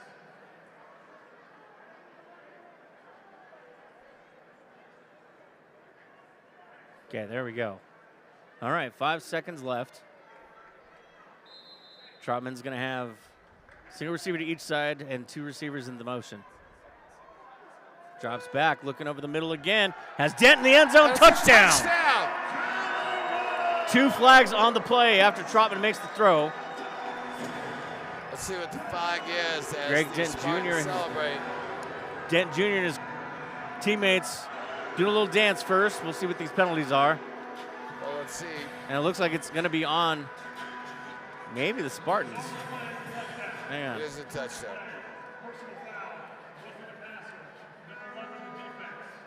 Once again, man, that's the second big penalty on Sam Moala. And, you could consider Sam Moala's first penalty the penalty that set them up for that touchdown. And then he compounds it again. I guess no arm, no foul, end of the second half. But I'm guessing maybe that penalty be assessed at the start of and the Spartans get the football at the second half as well. So we'll see how they handle that one. But right now it's all Spartans. 27-0 with Luis Feria on for the extra point. High snap, Feria catches it, rolling around to his left, looking downfield, has a receiver open, and gets hit hard as he big six, and now Feria is on the ground holding his leg. Uh-oh, that's bad news, man. That's bad news, bad news. Oh, let's hope it's not bad. Let's hope it's not too bad. Luis Feria, he got rocked. So the incompletion on the PAT results in no points. That'll bring us to 27-0 at the half. Joe, it's been all Spartans so far. Well, it's total domination by the Spartans defense. I think they still have some work to do on offense, as you would expect with the backup quarterback. Let's hope that the halftime adjustments go well for the Spartans. And now it's time for our halftime entertainment. So while they turn it into the halftime, we'll step away for a little bit, and we'll come back just before the half ends. You're tuned in to the NAL YouTube channel. 27-0 right now over the Horsemen. What's your message at halftime? Because this team looks like it's on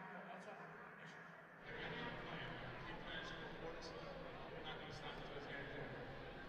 Coach Flanagan often also wants that defense to their potential. Like you guys are having a lot of point today. Talk about that.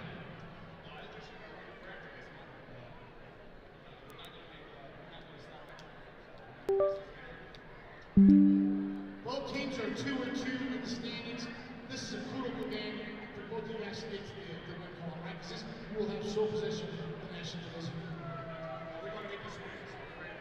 Coach, good luck in the second half. Presented to you by the Flanagan Law Firm. Coach Fred Shaw.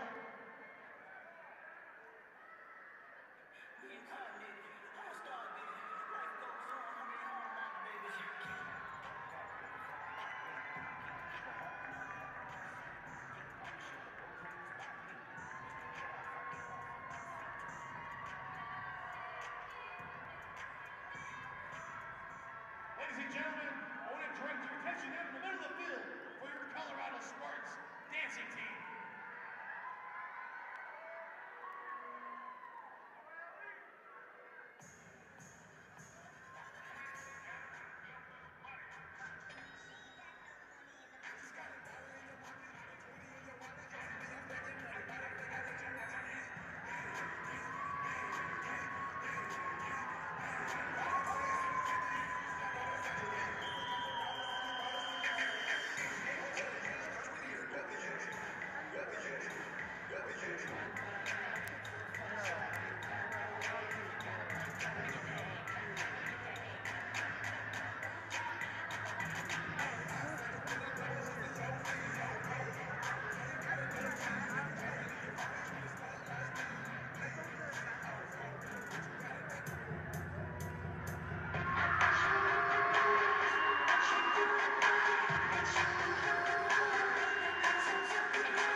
Venture Coffee Company is a small importer of coffee directly from the Philippines. Coffee farms in the Philippines are usually generational farms that have been passed down through the families and only produce a very small amount of coffee, which makes them very unique.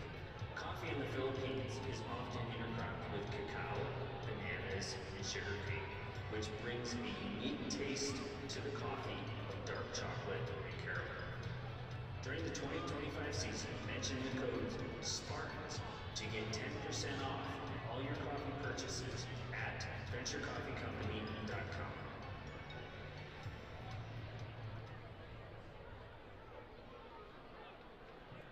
You DJ, do your thing.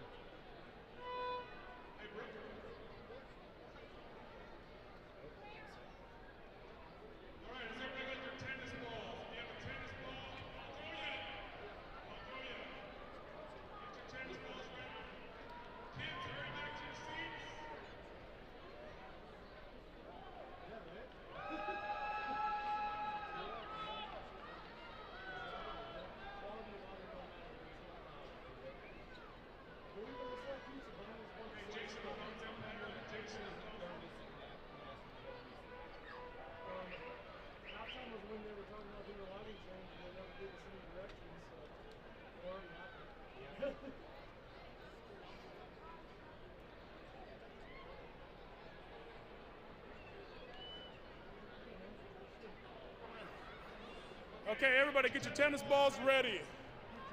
Come on. Don't throw them yet. Don't throw them yet.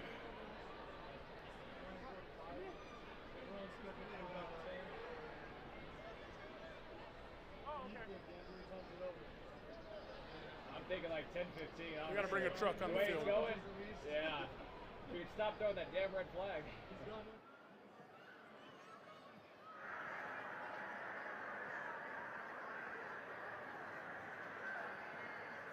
Okay, we're gonna announce this first. So the game we're gonna play, everybody got their tennis balls ready. What's gonna happen is if you land on that far side or sign down here, you're gonna win $40 gift certificate to Golden Corral. Bounce Empire here. I'm gonna let Jason announce that. Hey, how you doing, everybody? So you're going to get 2 passes, ultimate bounce passes, to Bounce Empire, the world's largest indoor inflatable amusement park, right here in Lafayette, Colorado. Thank you, Jason. And then if you land in the very center of the logo, this is Brooke from main event. Brooke, what do they win if they land in the middle? $250 certificate to cover all you can play activities, bowling, laser tag, and more. Unlimited arcade and pizza and soda for everyone. Good at any 4 of our Colorado locations. Thank you, Brooke. Okay, we're gonna get off the field. You wanna run fast. Okay, tennis balls. You guys can start throwing them out there in 3, 2, 1, throw them. Okay, girls, we're gonna pick up quickly.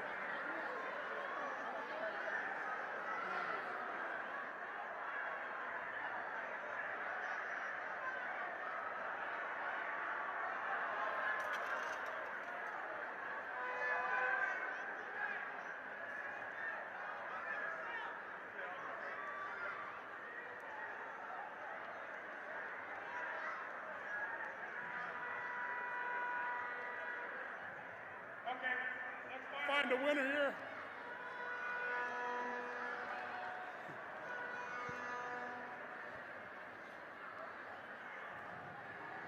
Ball number 73.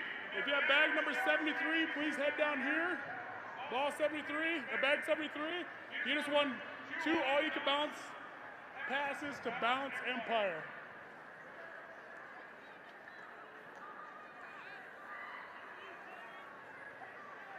Ball number 43, ball 43. If you have that, please go over there. Cheerleaders, you can help start picking up. Ball 43, you just won $250 to main event.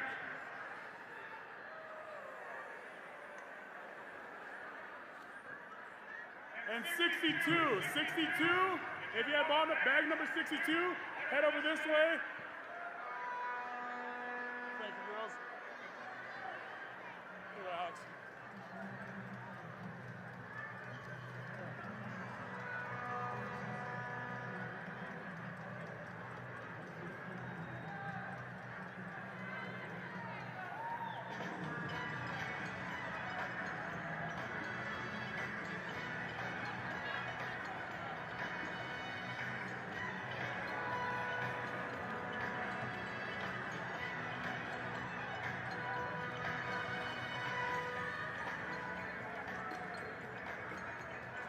All right, everybody, ball 73, ball 62, and ball 43. Come on down to the side of the Suavecita zone and get your prizes. Come on down, Gateway. 40.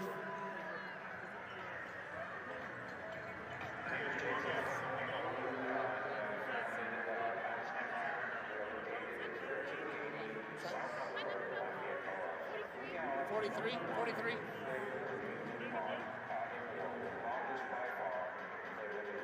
Located here in Lafayette, we have 50 plus attractions, and they're all completely unique, so you're not going to get the same thing multiple times over. We've got the longest obstacle course in the world, and of course we've got the tallest indoor slide in the world. We have all sorts of activities and games. Congratulations to everybody who participated today at halftime for your Colorado Spartans. Remember, tonight's after party is at the Gatsby Social Club, located at 1612 Wazee Street. Let's go, Spartans! 63 concert stage, one of a kind, to come down right in the middle of our amusement park. You name the party, and we can host it. I don't care if it's a wedding party, if it's a camp, if it's a corporate event, if it's a birthday party, kids or adults. We've got every single stage. When it comes down to hours, the website is definitely the best place to go. Friday, Saturday, we're open until 2 a.m. Generally our main hours are Thursday through Sunday. Because customers will be open.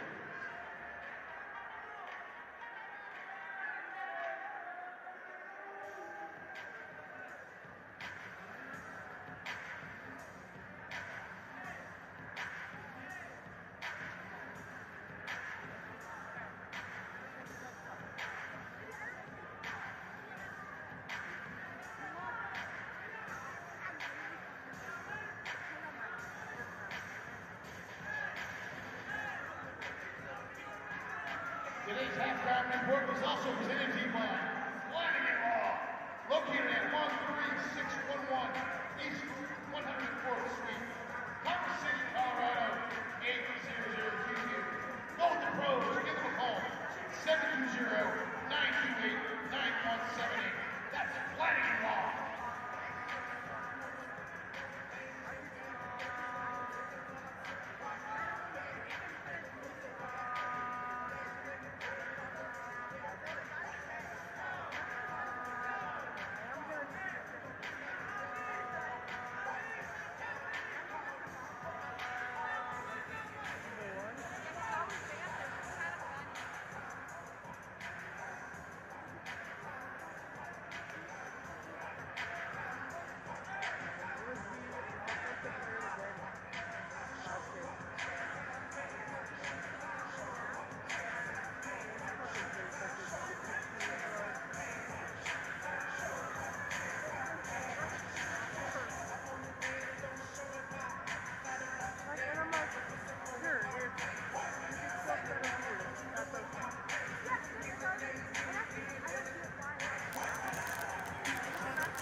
Welcome back, everybody, to the NAL YouTube channel. We're happy to bring you the presentation of the Colorado Spartans hosting the Idaho Horsemen. And Joe, it's been all Spartans so far in this first half as they're up 27-0. Well, and a great performance by the backup quarterback.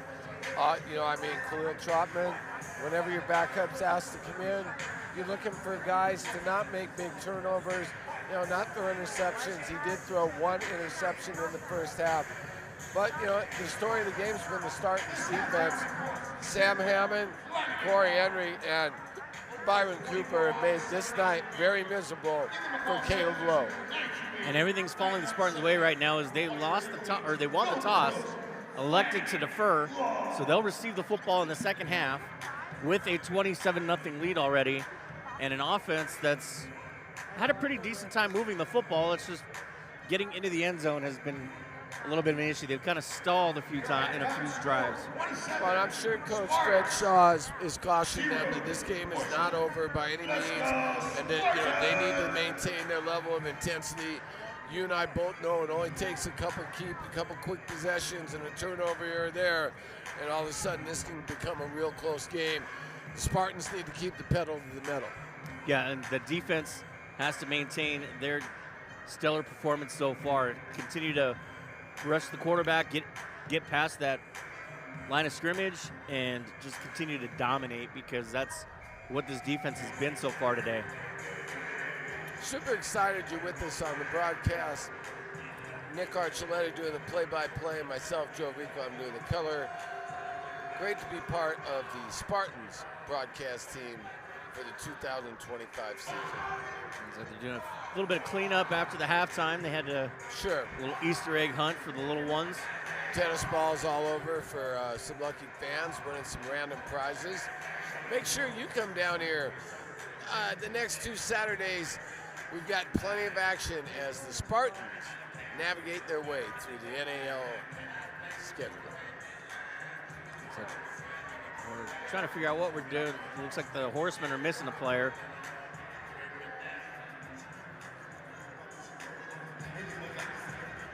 Yeah, I think Coach just got notified that one of the Horsemen who's on the kickoff team is not on the field.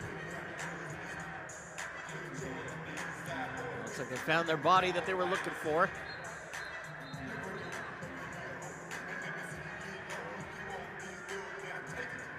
Rashad Flanders, the kicker for the Horsemen, will tee it up and get ready to get us started in the second half. Cam Hale delaying us, not remembering he's on the kickoff team. Kick goes up, low line drive to the back of the end zone, in and out of the hands, and brought out to the 2, about to the 3, about to the 5 now. Yeah, it's Craig Dent Jr. And pushed back into the end zone after a number of whistles were blown. They'll give him forward progress and start him just shy of the 6-yard line. A couple conversations going on in the end zone. Nothing aggressive, just players getting to know each other and just having conversations right now. Got a little spicy about the first and second quarters, but after that... well, there was a personal foul assessed against the Idaho Horsemen, and I think they're just trying to clean that up. A lot of after the play, after the whistle activity, and it's going to get called every time. You know, the last thing you want in a game like this, or any kind of game, is the score starts getting, separation starts getting further and further.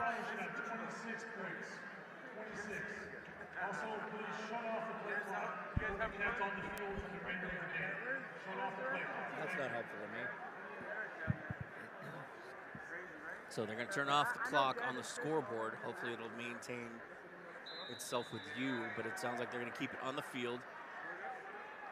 Spartans first and 10 from their own 20. Trotman fakes the handoff, rolls right, trying to get out of the reach of the tackler, but is forced out of bounds as you hear him hit the boards. They're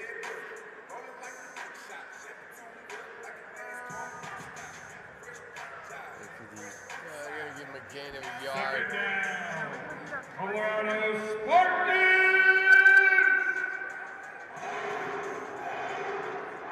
Second down now. Go Spartans!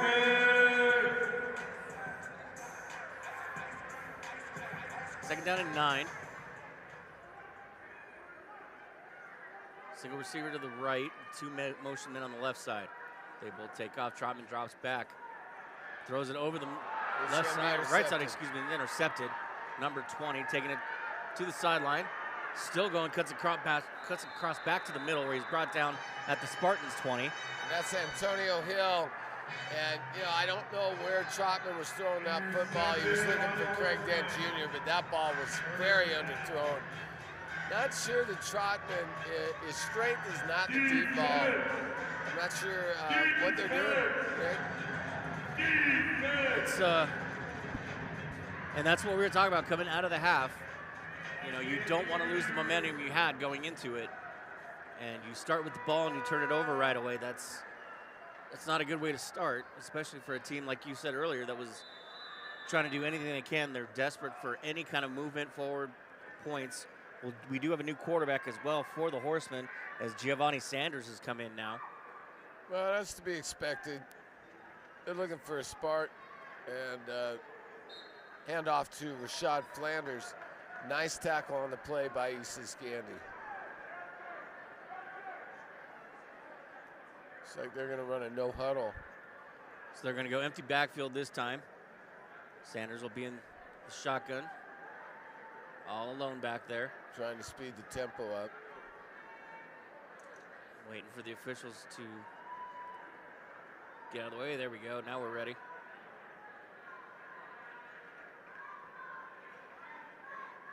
Sanders takes the snap. Rolls right over the middle and incomplete. Throws it down in the dirt to his intended receiver. McWay was open. Yeah, Sanders, you know, you can tell that he's definitely looks like a running type quarterback as well. I think throwing the balls, the game's so fast. The speed of this game is so quick. These guys are only open for just a second. You know, there's just not enough field here. You got to fit this ball into tight windows. That'll bring a third down and 8. Let's go, Colorado! Sanders on 2 motion men on the left side. Or excuse me, the right side. Yeah. Sanders takes it himself. And I think picks up a couple yards. And did I see a flag go flying? No, I think there was. Yes, there was. Yes, there was a flag. Into the crowd, right? Okay. Yeah, there was one that went into the crowd, and then one that was into the field. Oh, there's one right there on the field. Okay. One was thrown into the huddle. We'll see what the penalty is. Illegal defense. Not head up with the snap. It's a 5-yard penalty for the spot. Replay. Third down. Flanagan. Illegal defense on Colorado. Flanagan block. So that'll move the ball forward. It'll be third down and about 2 now. Third down and 3. Coach Shaw trying to plead his case.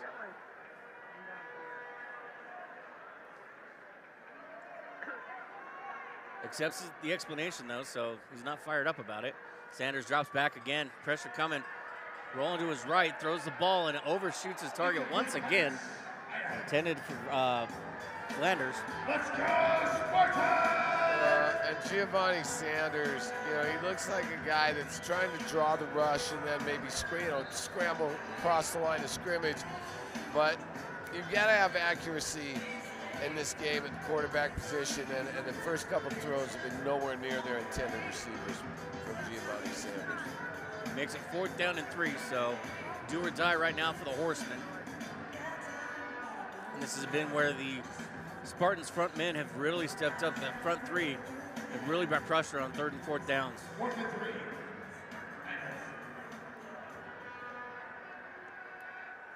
Motion mental cross behind Sanders. Pressure coming again, and incomplete. Great coverage right there. Isaiah Hall timed it beautifully. There's no flag on that one. That's just a great defensive play. He separated his man from the ball. That was just a clinic right there by Isaiah Hall. Isaiah Hall looking great right there. Flanders hoping for a flag, tried to plead for one, but he was not able to.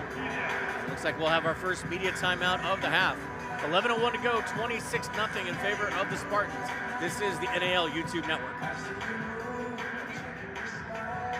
Hey, Colorado Spartan fans. My name is Jimmy. I'm the owner of Jimmy Suggs Express Car Wash. We're located at 935 South Kipling Parkway in the beautiful community of Lakewood, Colorado. Every customer that comes in is greeted with a warm smile and wave. We guide the customer through the purchase process. After you leave the pay station, you come around into the tunnel and you're greeted again with another smile and wave as you're guided out to our automated wash process. As the car enters.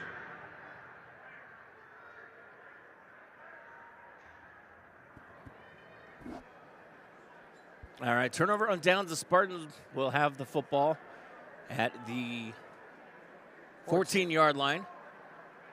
making sure that referee was content with where that marker was.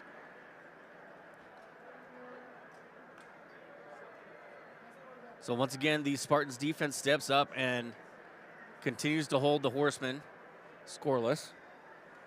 You know, I'm surprised because I thought, you know, the Spartans defense might, you know, give up a few more points because of the level of competition, but they've actually played better than they did last week. Trotman empty backfield, a single receiver on each side, motion men take off. Drops back, looking downfield. Takes it himself, gets to the 15. And a gain of a yard, half a yard. Well, now you've got two backup quarterbacks in the game, so I think this one might get a little ugly in the second half. Let's hope we keep up the quality, because the Spartans have played very well, but it's been rough offensively, let's face it, for both teams. It's not been the same kind of offensive show we saw last week with 69 points. Rosario in the backfield with Trotman. Two motion men in and out. Trotman drops back. He heaves it down the field, has a receiver down there, but will overshoot him and his defender. That was Woodley once again, and you know, you're trying to throw up a 50-50 ball to Bezette Woodley, but you know, he overthrew him by about 20 yards. Again, you know, I mean, I don't know where that short passing game we saw in the first quarter was, because that seemed very effective. I mean, yeah, you've got a big lead, but you're not doing yourself any favors, you know, taking shots down the field, the guys who are covered. That'll bring up 3rd down and 9. Rosario will be on the left this time of Trotman.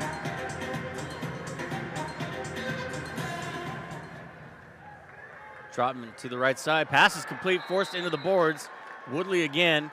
That should be good for a 1st down. We'll see where the official... They're giving it to him. Yeah, they are giving it to him, Nick. The official calling the chain gang. Nice catch by Bezette Woodley. And there you go. You know, there's an 8 to 10 yard quick out, and the ball was delivered quick. I just think you're playing to his strength, playing to Trotman's strengths by throwing the ball, you know, to the intermediate and short zones and letting the guys run after the catch, and then maybe trying for the deep ball. Well, and credit to Woodley, too, for knowing where the marker was to make sure when he caught that football, he was on the other side of it.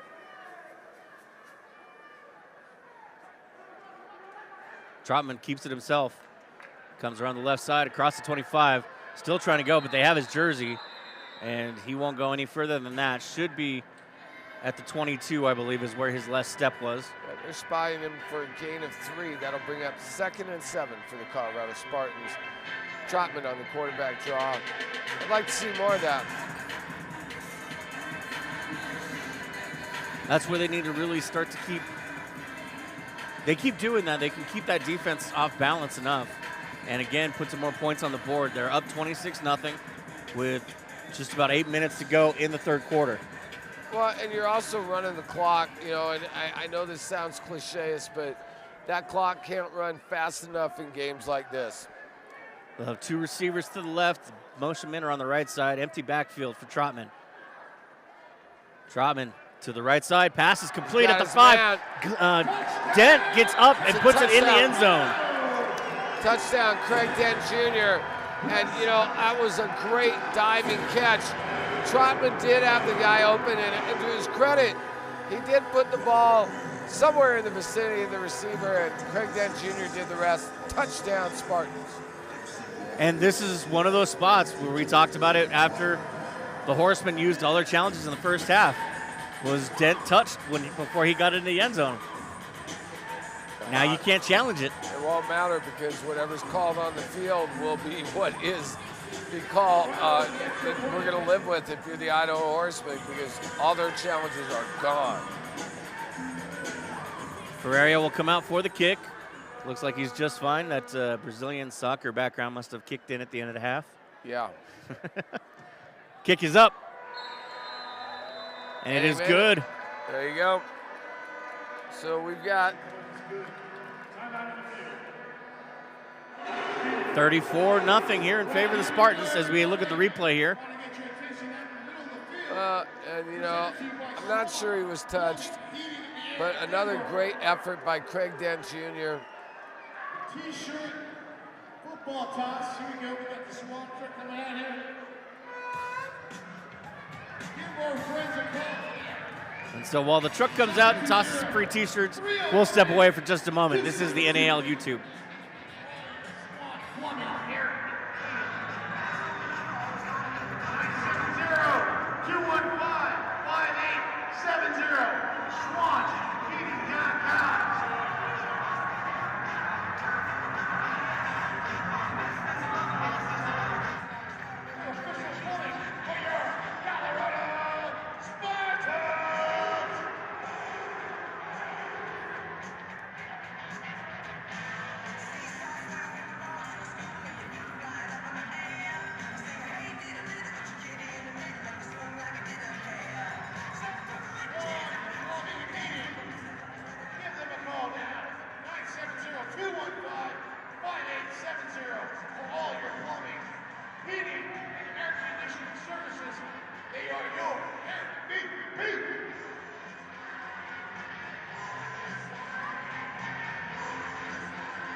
All right, they're on their final lap here. Swan Heating and Cooling has some cheerleaders in the bed of their truck tossing out free T-shirts. Cooper was riding on the back of the truck for a little bit, took himself a couple of T-shirts and hucked them into the crowd. So once again, you never know what you're going to get when you come in here. Well, we've had an Easter egg hunt, tennis balls for money and prizes. Make sure you're down here next week. Get your tickets at AXS.com. And to add to the Easter egg hunt, the eggs had $1 in them. Yeah. So each kid that, however many Easter eggs you got, had $1 for each egg. So, I mean, that's kind of cool, too. I think they had up to $500 out there. Yeah, that's pretty cool. I mean, some kid probably walked out with 20, 25 bucks. I'd be happy with that. Oh, yeah. I'd have been happy with like 5. Hey, yeah, for sure. Talk your parents into taking you to the dollar store and getting yourself some cool swag or something. Yeah, Five Below. There you go. I think Five Below's kind of surpassed the dollar store now. Yeah, that's what I've heard. Not sure what you can get for $1 anymore. Yeah, one of my friends goes there a lot, so. Spartans are ready. Idaho's ready. Ferreria with the kick. Heading towards the middle of the end zone, not quite there for the deuce. Brought out from the edge of the end zone into the 10 to the 15, and finally brought down just shy of the 20. That was Flanders again with a great carry. Well, Flanders, great return. He plays a lot of special teams. He's the kicker and the return guy, plus the running back. I mean, you're getting your money's worth from Rashard Flanders. Swiss Army knife. You like having guys like that. Yeah, Rashard Flanders, a guy that can play on any team in the Arena League. Just under 6.5 minutes left here in the third quarter, we're assuming. Yep, 34-0 Spartans over the Idaho Horsemen. So once again, the Spartans defense is out there trying to make another stand. And Hammond, Henry, and Cooper have just really been just amazing tonight. Sanders in the empty backfield, throws it over the middle, almost intercepted. And once again, number 6, Isis Gandhi. I've got to really give the linebackers for the Spartans a lot of credit tonight. They have been all over the field.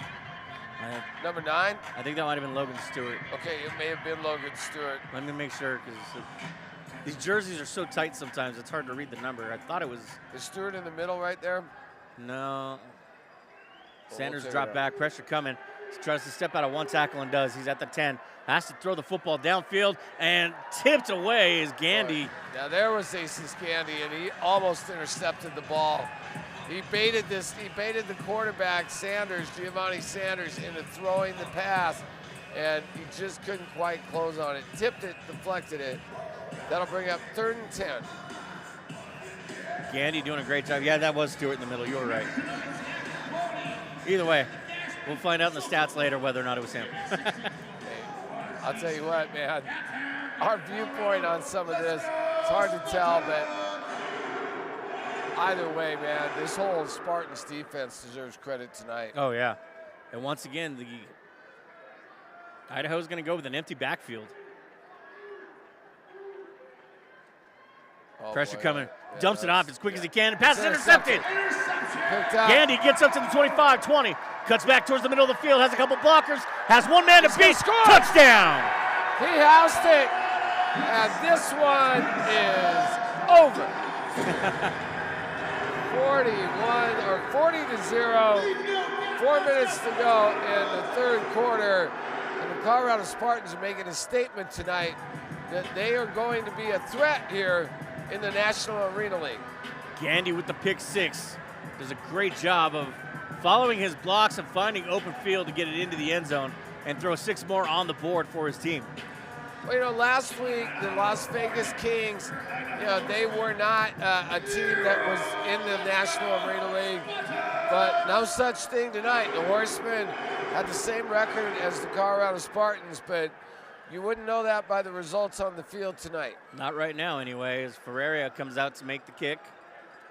Boy, we have attempt the kick. Got about 100 people. This looks like a bouquet thing where looks like the bride's about to throw the bouquet, Nick. Someone's going on with the National Arena League football. Kick is up. And it's good. And it is good. You got it. 3:16 left on the clock. Kind of ironic for WrestleMania being tonight. Yeah. 3:16 on the clock in the third quarter. 41-0 in favor of the Spartans. Well, let me tell you this. The Colorado Spartans should probably be in WrestleMania because they are red hot tonight. And I've got to give a lot of credit to Khalil Trotman. You know, whenever you're the backup quarterback, I think there's a lot of pressure on you to, you know, keep the level of play. You know, they had 89 points, but I'll be honest with you, I haven't seen that big of a drop-off on the offensive side of the ball. I thought he's looked real nice tonight, Khalil Trotman.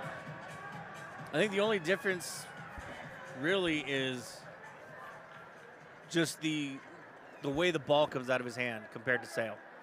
Sure. Other than that, I mean, this is the same offense that they've been running, and they have proven they are a team now. They're a unit. 3:16 to go in the third quarter. 41-0 Spartans. Flanders the deep man for the Horsemen.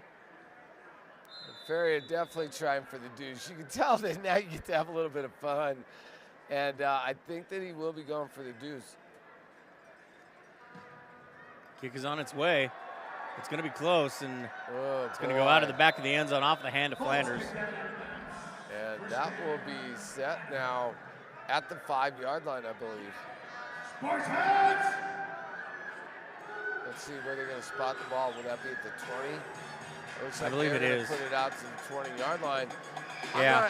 I don't see why, because it sure looked like the guy, the Horseman return man, had a chance to field the ball. Well, hey, you know, I mean, it's 41-0. I guess maybe the officials might be losing a little bit of interest as well. Human nature, right? I mean, you know, they're still paid to do a job. The game is not officially over. Definitely, you know, the Horsemen can still come back and make a game of it. But right now, it's trending in the direction of a blowout for the Colorado Spartans. Yeah.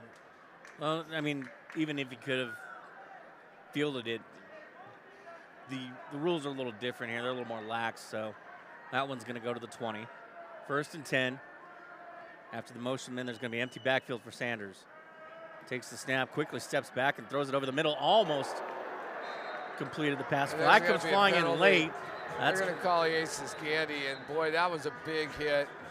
You got 2 Horsemen down, and Gandy hit Caleb McAvey, and I think Caleb McAvey is pretty banged up, man. McAvey and Henson ended up colliding as you got pushed, so we'll see. Bicycle litigation, catastrophic injury, litigation, DUI, Well, it was a big hit by Aces Candy, but it looked like I think it came a little bit too early, and he propelled number 2, Caleb McAway, into another Spartans or another Horseman receiver. Luckily, nobody seriously injured on that play. Ball spotted at the Spartans 17. First and 10. Sanders pressure coming, has to roll to his right. Candace can't evade the sack again. Hammond. Oh man, Sam Hammond. He's got a lot of speed coming around that corner, and Giovanni Sanders, I thought maybe was going to try and evade him, but Sam Hammond threw him to the ground like a rag doll. Once he gets his hand on you, you're not going away. You're only going down. Loss of 7 on the sack. Second down and 17. Sanders empty backfield. Low snap, has trouble keeping his balance, but rolls right, breaks a tackle. 25-20, along the boards, and he's hit out of bounds. Gain of 10. Tackle on the play. Mosby and Stewart. Logan Stewart letting Giovanni Sanders know what the score is. Looks like they have a lineman down for the Horsemen. Yeah, and let's see who it is. I think it's number 70, Nick. That's Shaman Williams, and let's just be honest, that doesn't bode well for an offensive line that's had their struggles tonight. You're now starting to test their depth, and Shaman Williams looks like we might be seriously injured. He's definitely in a lot of pain, but you got to wonder too if this might be just hitting the sensitive area too. The way he was down on all fours.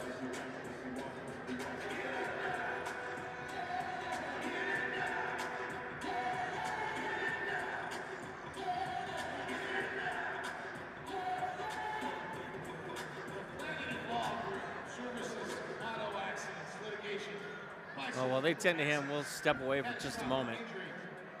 This is the NAL YouTube channel. Give them a call today. Make sure the Colorado Spartans send them the best in the business. Go to pros. Law firm. Located at Clemson. I'm shaking it, it's like California, man. I'm shaking the city like crack. I hate to on the face like California. I'm breaking the cakes and let's play. I'm taking the game's mine.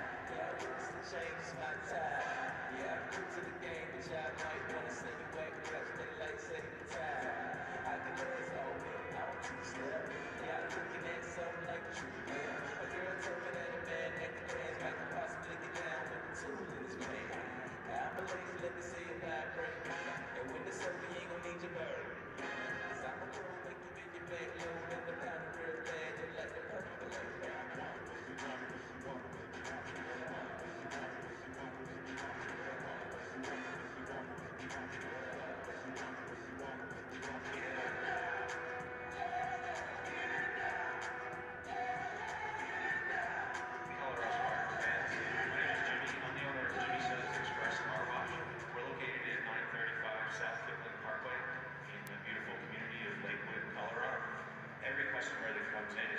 Warm smile and wave. We guide the customer through the purchase process. After you leave the pay station, you come around into the tunnel and you're greeted again with another smile and wave as you're guided onto our automated wash process. As the car enters the wash process, we put on a pre-soak detergent to get the tough dirt out. We pressure wash the car before it touches any brushes. Then the car is treated again with more detergent. There's a 5-step wheel cleaning process. And then it goes through a series of conditioning. Well, welcome back, everybody. We pride ourselves on the quality. Didn't really of the feel like wash. having you guys listen to nothing while we waited for the Horsemen to get their injured player off the field. Shamari Williams. Gonna be okay. Little hitch in his giddy up, but he's getting off under his own power. That's always a good sign.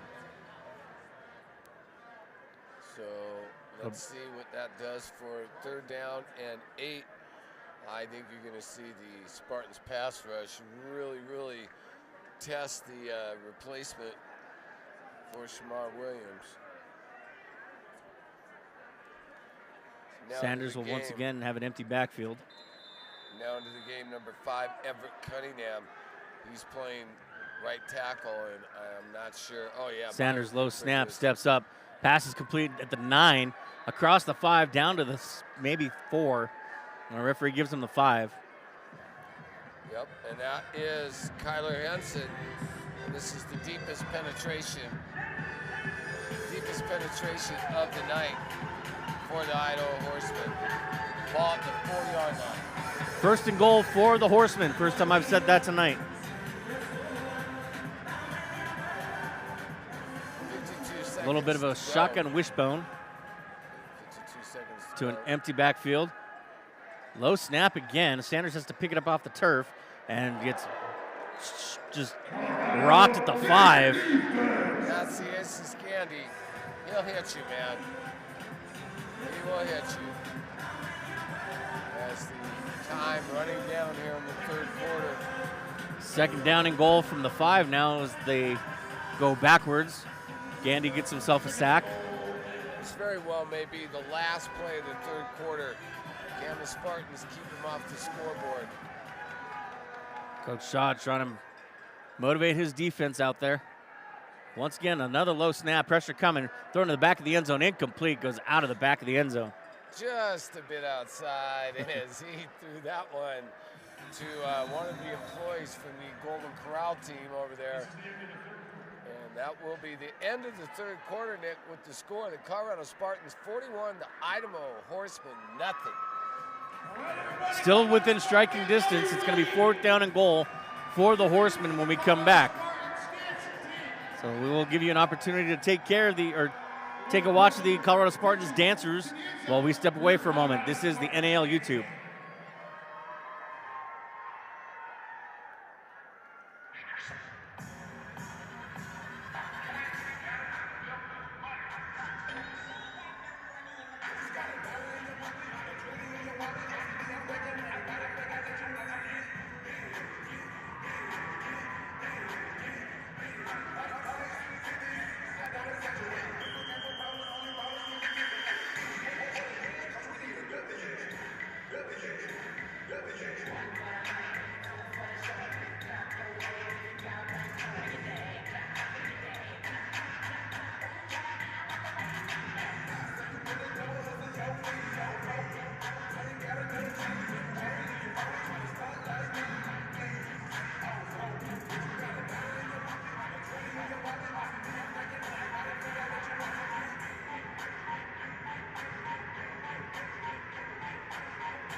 So right now, I am going to announce the winner. If you got one of these clothespins, number 117. Number 117. If you got it, if you got it, meet the dancing team right in the corner, and they will give you your shirt. I believe a football as well, mini footballs. Let's go, Spartans!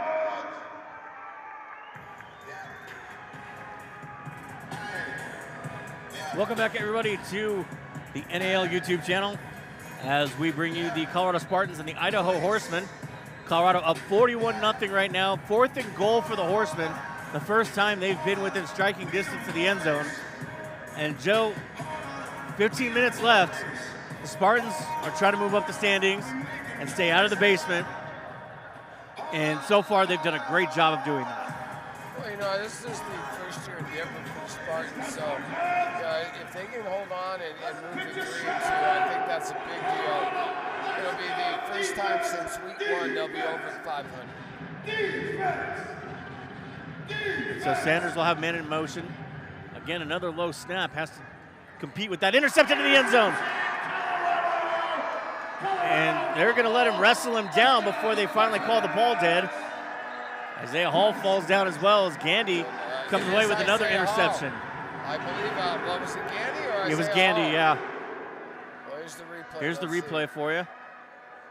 Gandy just steps in front of it right number there. 6, Easton Gandy, and over the last 2 weeks, he's another guy who's just been, he's absolutely a candidate for our defensive player of the game tonight. Oh, yeah. As a reminder, at the end of each Spartans telecast, Nick and I will be picking the offensive and defensive players of the game. They will each receive a bottle of Suavecito tequila. Stay tuned for that after the broadcast or after the game. Ball spotted at the 5-yard line after the interception. Spartans will take over. First down and 10.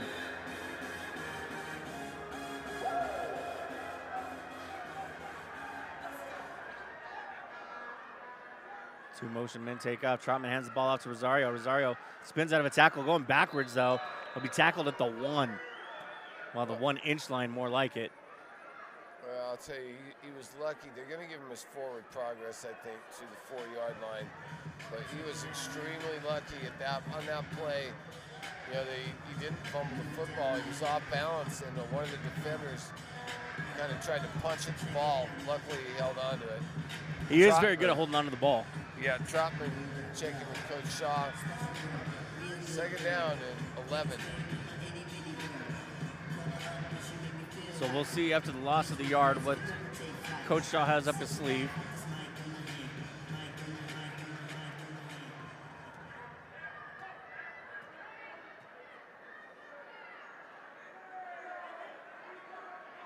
Empty backfield. Trotman drops back, pressure coming. Heaves it down the center of the field and in and out of the hands of his intended receiver, Newbold. Just a little too high, but he had to get rid of that football quick. Well, Trotman was staring down the barrel of Anthony Jacobson, number 26, who put a good hit on Trotman and forced him to throw that maybe a little bit before he was ready. Setting up a long third down and 11 for the Spartans. And Newbold doing a good job, even though he was double covered. Still managed to at least get his hands on it and keep it from becoming an interception. I mean, the ball was thrown 50 yards down the field. Even if that ball would have been intercepted, I don't think there would have been a big return. Third down and 11. Trotman looking left, throws left, has a wide open Newbold on the sideline. He can't hold on to it. I think you're going to see Luis Ferrier here. Makes absolutely no sense not to bring him out. Fourth down, you have a game. The game's well in control. Bring out Luis Ferrier. You've called the perfect game so far, and here he comes. You're going to give him a shot. This will be a 60-yard attempt by Ferrier. This is going to be interesting because he's been lining up on the right side of the field every time. Well, you know, you may not be looking for him just to make the kick. I mean, it'd be nice. But this is a field position thing, right? This is the NAL version of a punt. Pretty much, because I don't think the way he kicks, he's not going to be able to get it past that scoreboard. Yeah, and as again, he kicks it into it. You called it, Nick. It's not. I mean, it's not a knock on him. I'm not trying to be mean. I'm just saying the way he kicks. You know, he's really good at kicking it straight. I mean, you look at his PATs and he's relatively close, but. Well, and just remember, with where they were on the field, kicking it into the scoreboard might have been a good strategy because the ball goes out all the way 40 yards down the field to the 20. Not a bad deal if you can get it. I mean, it is basically the equivalent of a punt in my mind. So it'll be 1st and 10 for the Horsemen. They'll take over at their own 20. Can't say enough about the Spartans defense tonight. No points given up well into the fourth quarter in an arena game. That's insane. Lowe's back in there. Yeah. So he'll have an empty backfield. Looking downfield, rolling right back, left. Now pressure coming. Can't escape him as he gets to the 20 and forced out of bounds. Maybe gets a yard. Byron Cooper with a big hit. That's the Spartans version of 7-on-7. I heard that up here, and I mean, that sounded like a hockey check. It really did, and a lot of them do, Nick. You know, it sounds like, you know, and the Colorado Avalanche and the Denver Nuggets both playing playoff games tonight. Congratulations to the Nuggets. 112-110 winners over. Low snap, low has to get rid of it. Intercepted at 25, and Hill will take it to the house. And it's number 5. I believe it's Steve Mays. I believe it's D. Mays with the pick 6. Mario Mays, and he waited on that, Nick. He jumped that, and you can see this young man. He's got a lot of energy. Yeah, there he is. He's mean-mugging and posing, as he should. Everyone's going home happy tonight. This game is officially a blowout, 47-0, and the extra point to come. We have an injured Horseman on the plane. It looks like it's low, and they're working on his knee area. Well, and he's just taking a beating. You know, the problem with the interceptions is the quarterback's vulnerable on the return. And I think that might be what happened to Caleb Lowe. Let's hope he gets up. You know, I mean, we never want to see anybody seriously injured in this game. It's a tough game to play. I think he's going to try and get up. They're rolling him over. Looks like his left leg they're working on, Nick.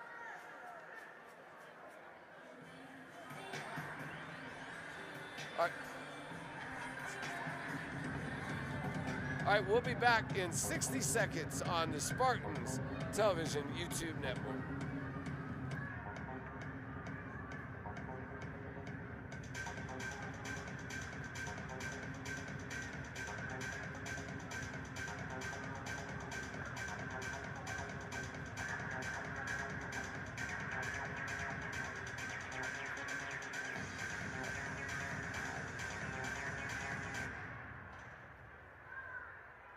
Remember, tonight's after party is presented to you by the Gatsby Social Club, located at 1612 Wazoo Street, downtown Denver, Colorado.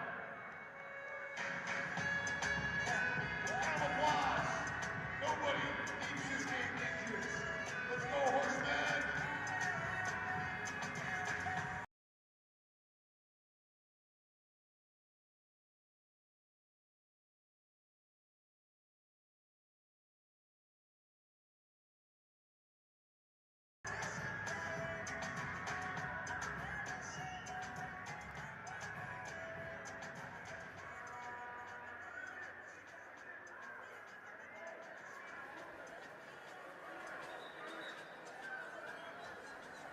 All right, welcome back, everybody. Caleb Lowe was helped on the field, or helped off the field, excuse me. It looked like a lower leg thing. Couldn't tell if it was a cramp or if it was something worse, but he wasn't carted off. Into the locker room, though, after the play. I do believe he walked off to the locker room. I think you'll see Giovanni Sanders the rest of the game. They're going to fake the field goal. Passes complete to the end zone for a point after. Oh, hey, man. Newbold. Newbold to Byron Cooper. Yeah, Byron Cooper, number 7. And, you know, what a great reward for the guy who's played such a great game on defense. Wow. Let's see the replay. Newbold to Cooper. And Cooper just rode the line of the goal line to make sure he was in once he caught the football. 49-0 now in favor of the Spartans.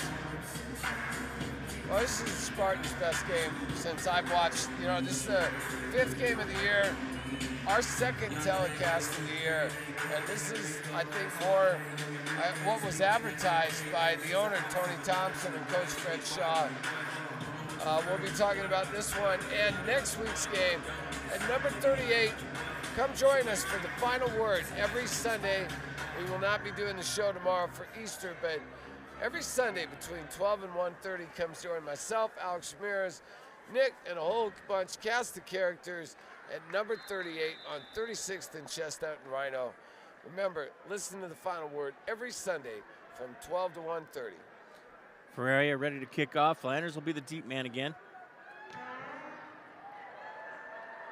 It's cutting, but it's going to go out of the back of the end zone. Flanders didn't even bother that time. But he barely missed that deuce, and I think this is a great time for Luis Feria because, you know, he gets to experiment and have a little fun. So 49-0, 10-16 left to go in the game. We just saw Lowe get carried off the field. Yeah, you got Giovanni Sanders back in the game. Update from the NHL, Colorado Avalanche 5, Dallas Stars 1. That is now a final. Avs go up 1-0, Nuggets up 1-0, Spartans up 49-0. See, your spring game was amazing. It really could not have been a better day for Colorado sports fans, Nick. 1st and 10 from the 20. And I believe the Rockies, well, let's see here. No. Nope. We're not going to ruin it. Well, they were catching up. It was a Coors Field kind of night, so I never saw the final. Sanders will have, yeah. Sanders with the handoff to the 20. Flanders trying to get past the 20 and can't. He'll at least get back to the original line of scrimmage. Well, and this is garbage time, you know, again. You should be I think you're going to see, after this series, I think you're going to see some of the younger kids come after the Spartans. This is the kind of time I always think that the veterans, you know, get the time off. You want to rest these guys. You got a game next week. Get these guys off the field, but, you know, then there's the other side of this. I see Byron Cooper not in the lineup already. You know, they're already starting to give big number 90 in the game. That's, I believe that is Jack Robinson. Sanders with a toss to the near sideline, incomplete. Once again intended for Flanders. Myron Mounds was about to take the head off of Rashad Flanders, and he had caught that ball. And the referee kind of giving Myron Mounds a warning, saying, hey, come on, guy. You know, I'm going to call that on you next time because this game's pretty much over.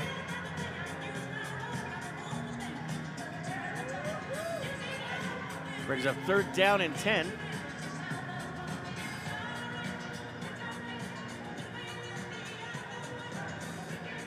Sam Abbott refusing to come out of the game along with Corey Henry. Those guys, they still want some blood, Nick. Sanders. They're like Rottweilers. Oh, man. Over the middle, pass is complete. Sanders trying to dance, Flanders trying to dance his way out of some tackles. Keeps the feet pumping. Gets across the 20, brought down about the 19. Well, they're going to give the Horsemen a 1st down. Nice play by Rashad Flanders. Clock ticking, 7:49 to go in the 4th quarter. Spartans lead 49-0.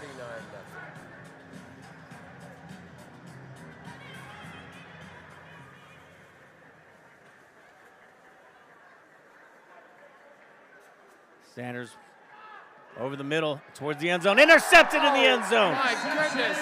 What a play. And they're going to say he was down. Hall. That's all right. What a great catch by Isaiah Hall. This guy is a guy who's really caught my eye over the past few weeks.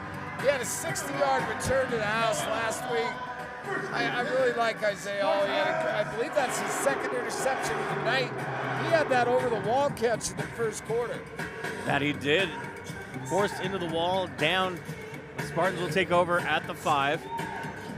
Now, when do you pull Khalil Trotman? I mean, do you get him out of the game at some point? I would say just keep rolling with him right now.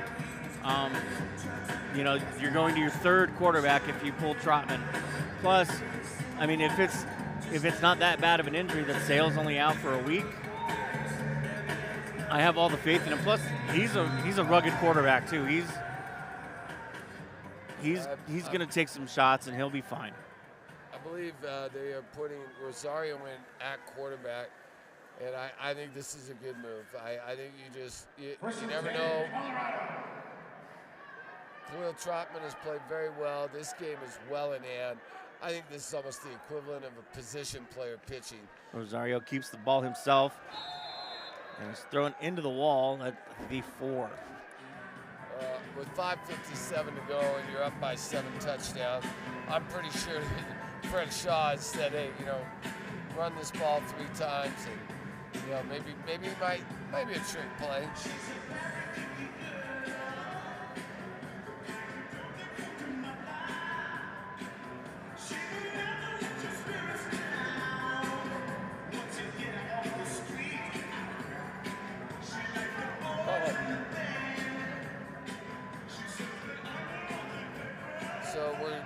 assigning the offensive and defensive players to the game. And right now, I'd like to nominate Khalil Trotman as Pass down the middle is intercepted. Rosario trying to go deep, threw it to the wrong side of his receiver and couldn't make a connection as they'll be forced out of bounds at the 20. I'd like to nominate Khalil Trotman for the offensive player of the game. I mean, the backup quarterback came in. He spread the ball around, put up 42 of the 49 points. Any objection with Khalil Trotman as the offensive player of the game. And then Isaiah Hall is the defensive player of the game.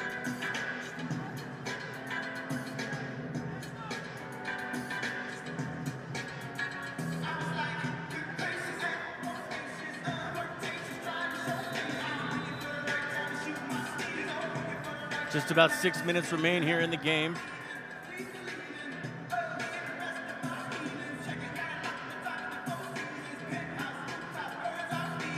Coach Shaw keeping his main defense out there. Sanders is going to have quad receivers to the right and empty backfield. Low snap, pressure coming. Sanders rolls right, pass is complete at the 15 and brought down at the 13. Isaiah Hall in the tackle, Tamario Mays right there in coverage. And yeah, this is where pretty much the intensity is gone, but you'd like to try and keep the shutout. I mean, obviously, I think that's a big deal to Coach Hall or Coach Shaw, and I think that's why you see some of the Spartans starters still out there. Henson picks up 7. This one is tipped and intercepted by the Spartans. 10-15, cuts across back to the middle of the field. Still on the lateral. He should have lateraled it to number 90, James Robinson, or Jack Robinson, but he did not. And that pretty much ends all competitive phases of this football game. I think you're now just playing out the string. Is Coach Tony, is the owner, is Tony Thompson going to make an appearance? No. I think that's all you're probably looking at. Is Tony going to jump in on this? No.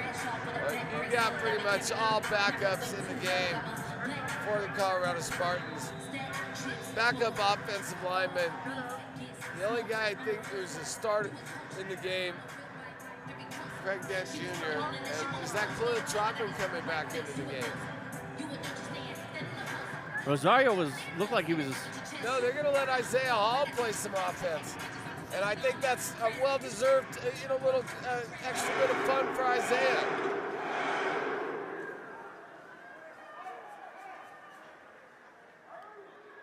Denton Hall will be the motion man. Rosario fakes the throw, keeps it himself. Ducks back towards the far hash marks and takes 3 guys to bring him down, but he finally goes down. They'll give him forward progress of a yard. This is the epitome of playing out the string.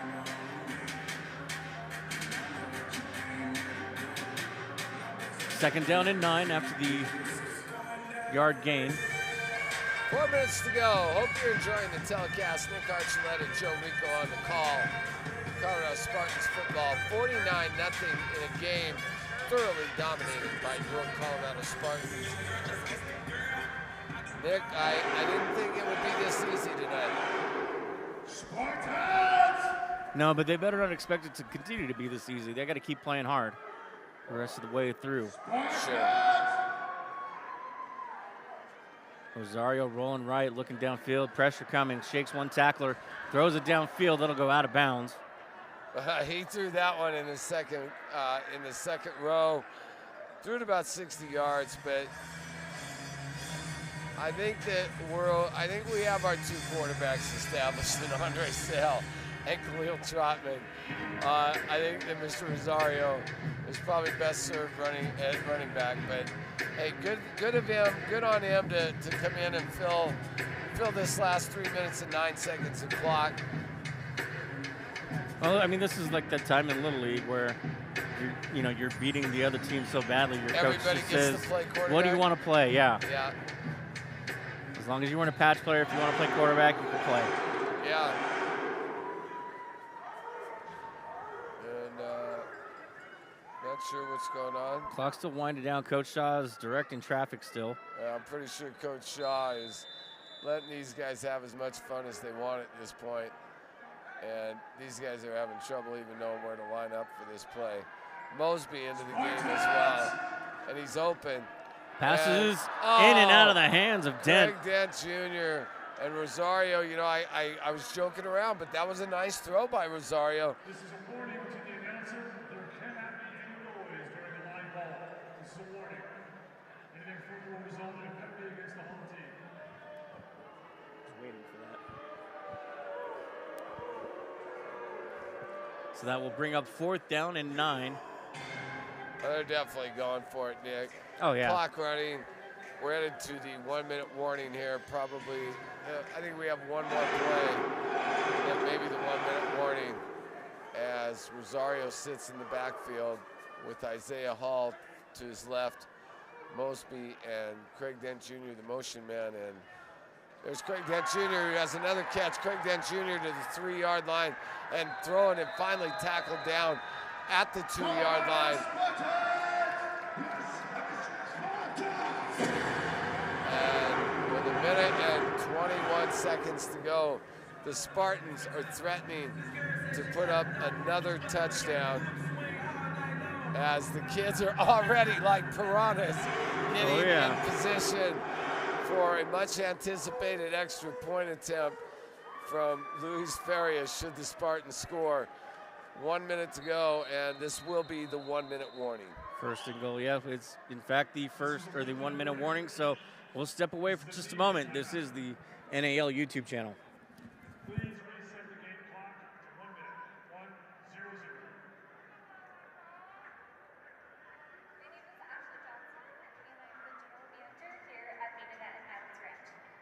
My name is Noah Payne. I'm one of the event coordinators here at Main Event Highlands Ranch. Main Event Highlands Ranch got a special because we provide family fun as well as all ages fun for any age group over here. We've got 50,000 square feet of as well as full service bar. Laser tag is the most enjoyable of all of our games. We have 135 games of opportunities that they can play. We've also got 22 bowling lanes as well as an indoor gravity ropes course and billiards and shuffleboard as well as a full service bar. We've got it all. Okay, so here's what's gonna happen. He's got 4 shots to make it in this hole. If he can make it in the hole, he wins a team-signed football. Team-signed football and $250 gift certificate to Main Event, no pressure. And he wants to win a pretty decent shot. Behind the line, a vortex breaker.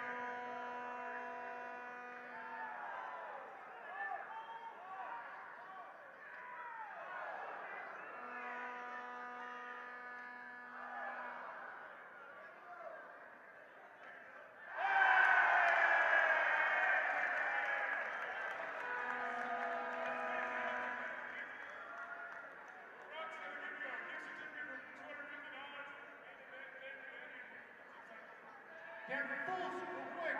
Hey, congratulations. Congratulations on your win. You made an event. You made an event.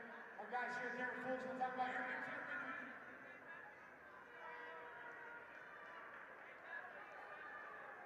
How do you feel to be at the Spartans, baby? Oh, we're feeling good, everybody. We also made my wife own a bar out at DTC. It's called Sour Bar. You guys come on and hang out with us. Make sure you guys come on and enjoy all our music. Thank you guys. We enjoy all y'all out here. Let's go, Spartans!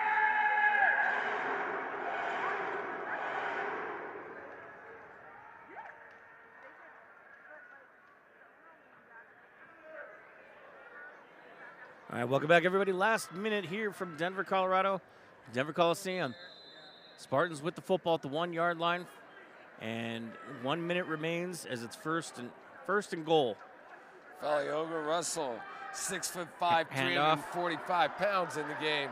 Dent fumbles the football at the 1-yard line, and before the tackle's even finished, Coach Shaw was throwing the red flag. So there was a handoff to Dent Jr. He cut over to his left. Ball came out at some point, so with a minute left, you have all 3 timeouts. Coach Shaw is just trying to keep the football in his offense's hands.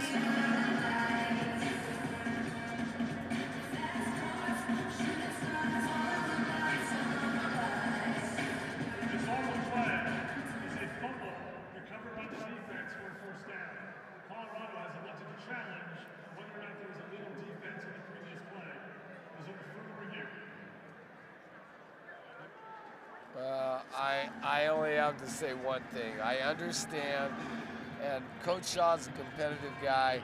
We talked to him about that in the blowout last week. You know, why were you so, angry? You're still coaching, and he said there's a standard he's trying to develop for Colorado Spartans football. That being said, with 54 seconds to go in a 49-0 game, hey man, I mean, I agree if it wasn't a good call, but I'm not sure I would challenge this play. It's one of those games you just want to get over. Yeah, but you also want it to be right too. So, I mean, I can see where he's coming from as a coach. You know, this will put you at 3-2 at this point. It'll put them at 2-3, and you just want to make sure you cover all your bases because you never know what tiebreakers you may need. Maybe if total points is a tiebreaker, then I change my mind and say this is fine.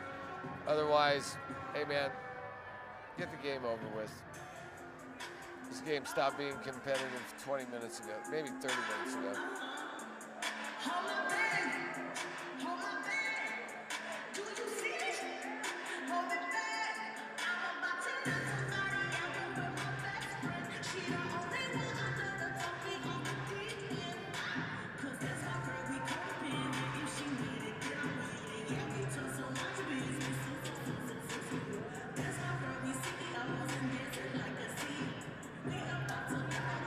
So here come the officials. Yeah, what do you think the official thinks about this, though, really? I mean, he must think that Brett Shaw is like a bloodthirsty shark, man. I appreciate Coach Shaw, and I would do the same thing, but, you know. There is no foul for the defense. Result of the play is a fumble recovered by the defense. First down. And I'm going to tell you, I think that call was designed to basically say this game is officially over. So the Horsemen will take over the football at their own 5 with 54 seconds left to go in the game. Suavecito players of the game for the presentation at Halftime. Remember, families, friends, It's a long time to wait. ladies and gentlemen, come on down. I'm guessing next week's halftime? I guess so. Come hang out with your favorite Spartans player, coach, get pictures, get autographs, get selfies after the game for 30 minutes. Let's go, Spartans! It is a lot of fun, definitely, for everyone to be able to go down after the game on the field. I think it's a big treat for the kids. Great job, National Arena League, for allowing that kind of participation from your fans. Great job, Tony Thompson and the Colorado Spartans. Everybody gets a game ball tonight. 1st and 10, handoff, goes through the right side, good for a couple of yards. I'm not sure, is the clock operator operating the clock or not, because did somebody call timeout? Mawala with the carry. They're signaling to wind the clock. We just lost about 15 more seconds should be off this thing.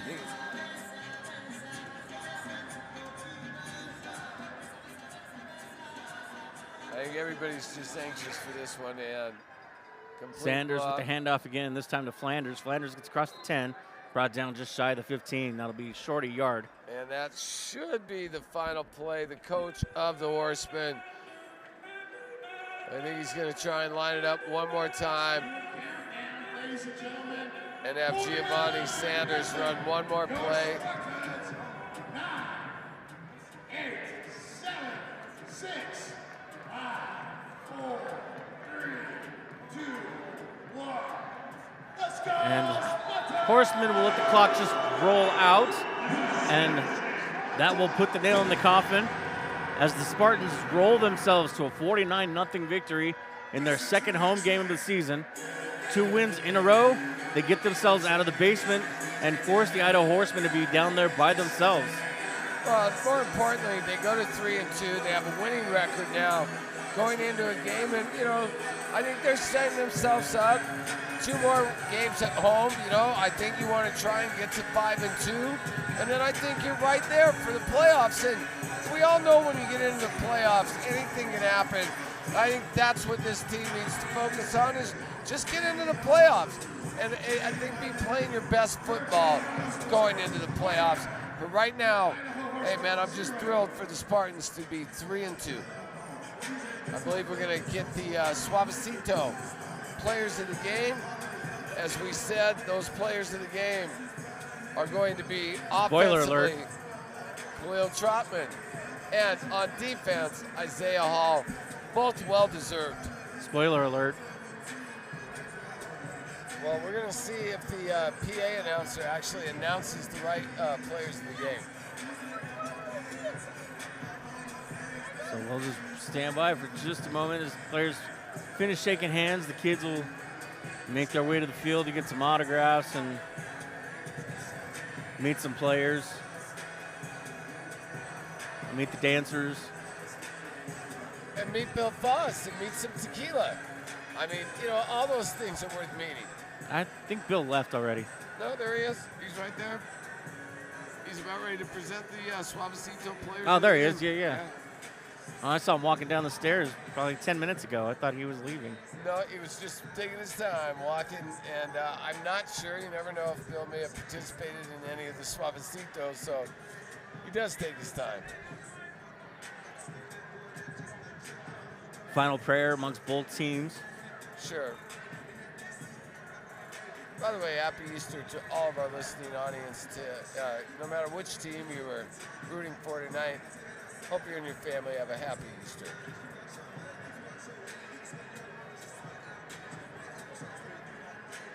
As we slowly wait for players to come out. It's like herding cats sometimes. Sure.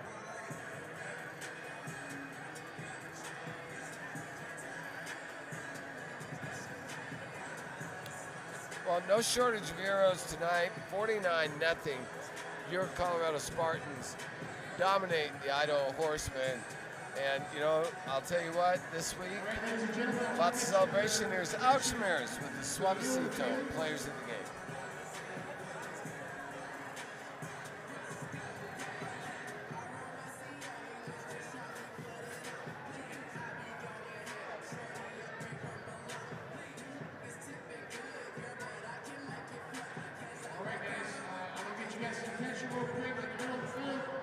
Tonight's offensive and defensive players of the game.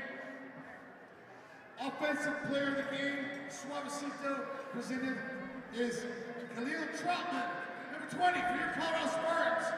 Come get your bottle of tequila.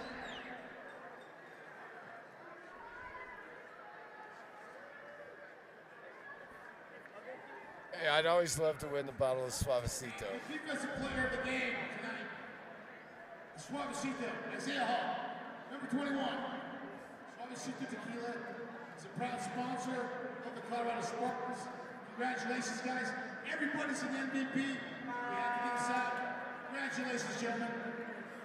Congratulations to those players. And next week, coming up here from Denver, the Spartans will be hosting the Columbus Lions. Well, another tough contest, another big contest as the Spartans look to move to 4-2 and head in to kind of, we like to see they're on a 2-game winning streak right now. Let's keep the winning streak going. Hey, great joining you again this week. Can't wait until next week's game. Yes, very much so. Thanks, Joe, for working this game with me. Thank you to everybody that's tuned in tonight. And for everybody here from the Colorado Spartans and our production team, we thank you for joining us. Until next week, you guys take care.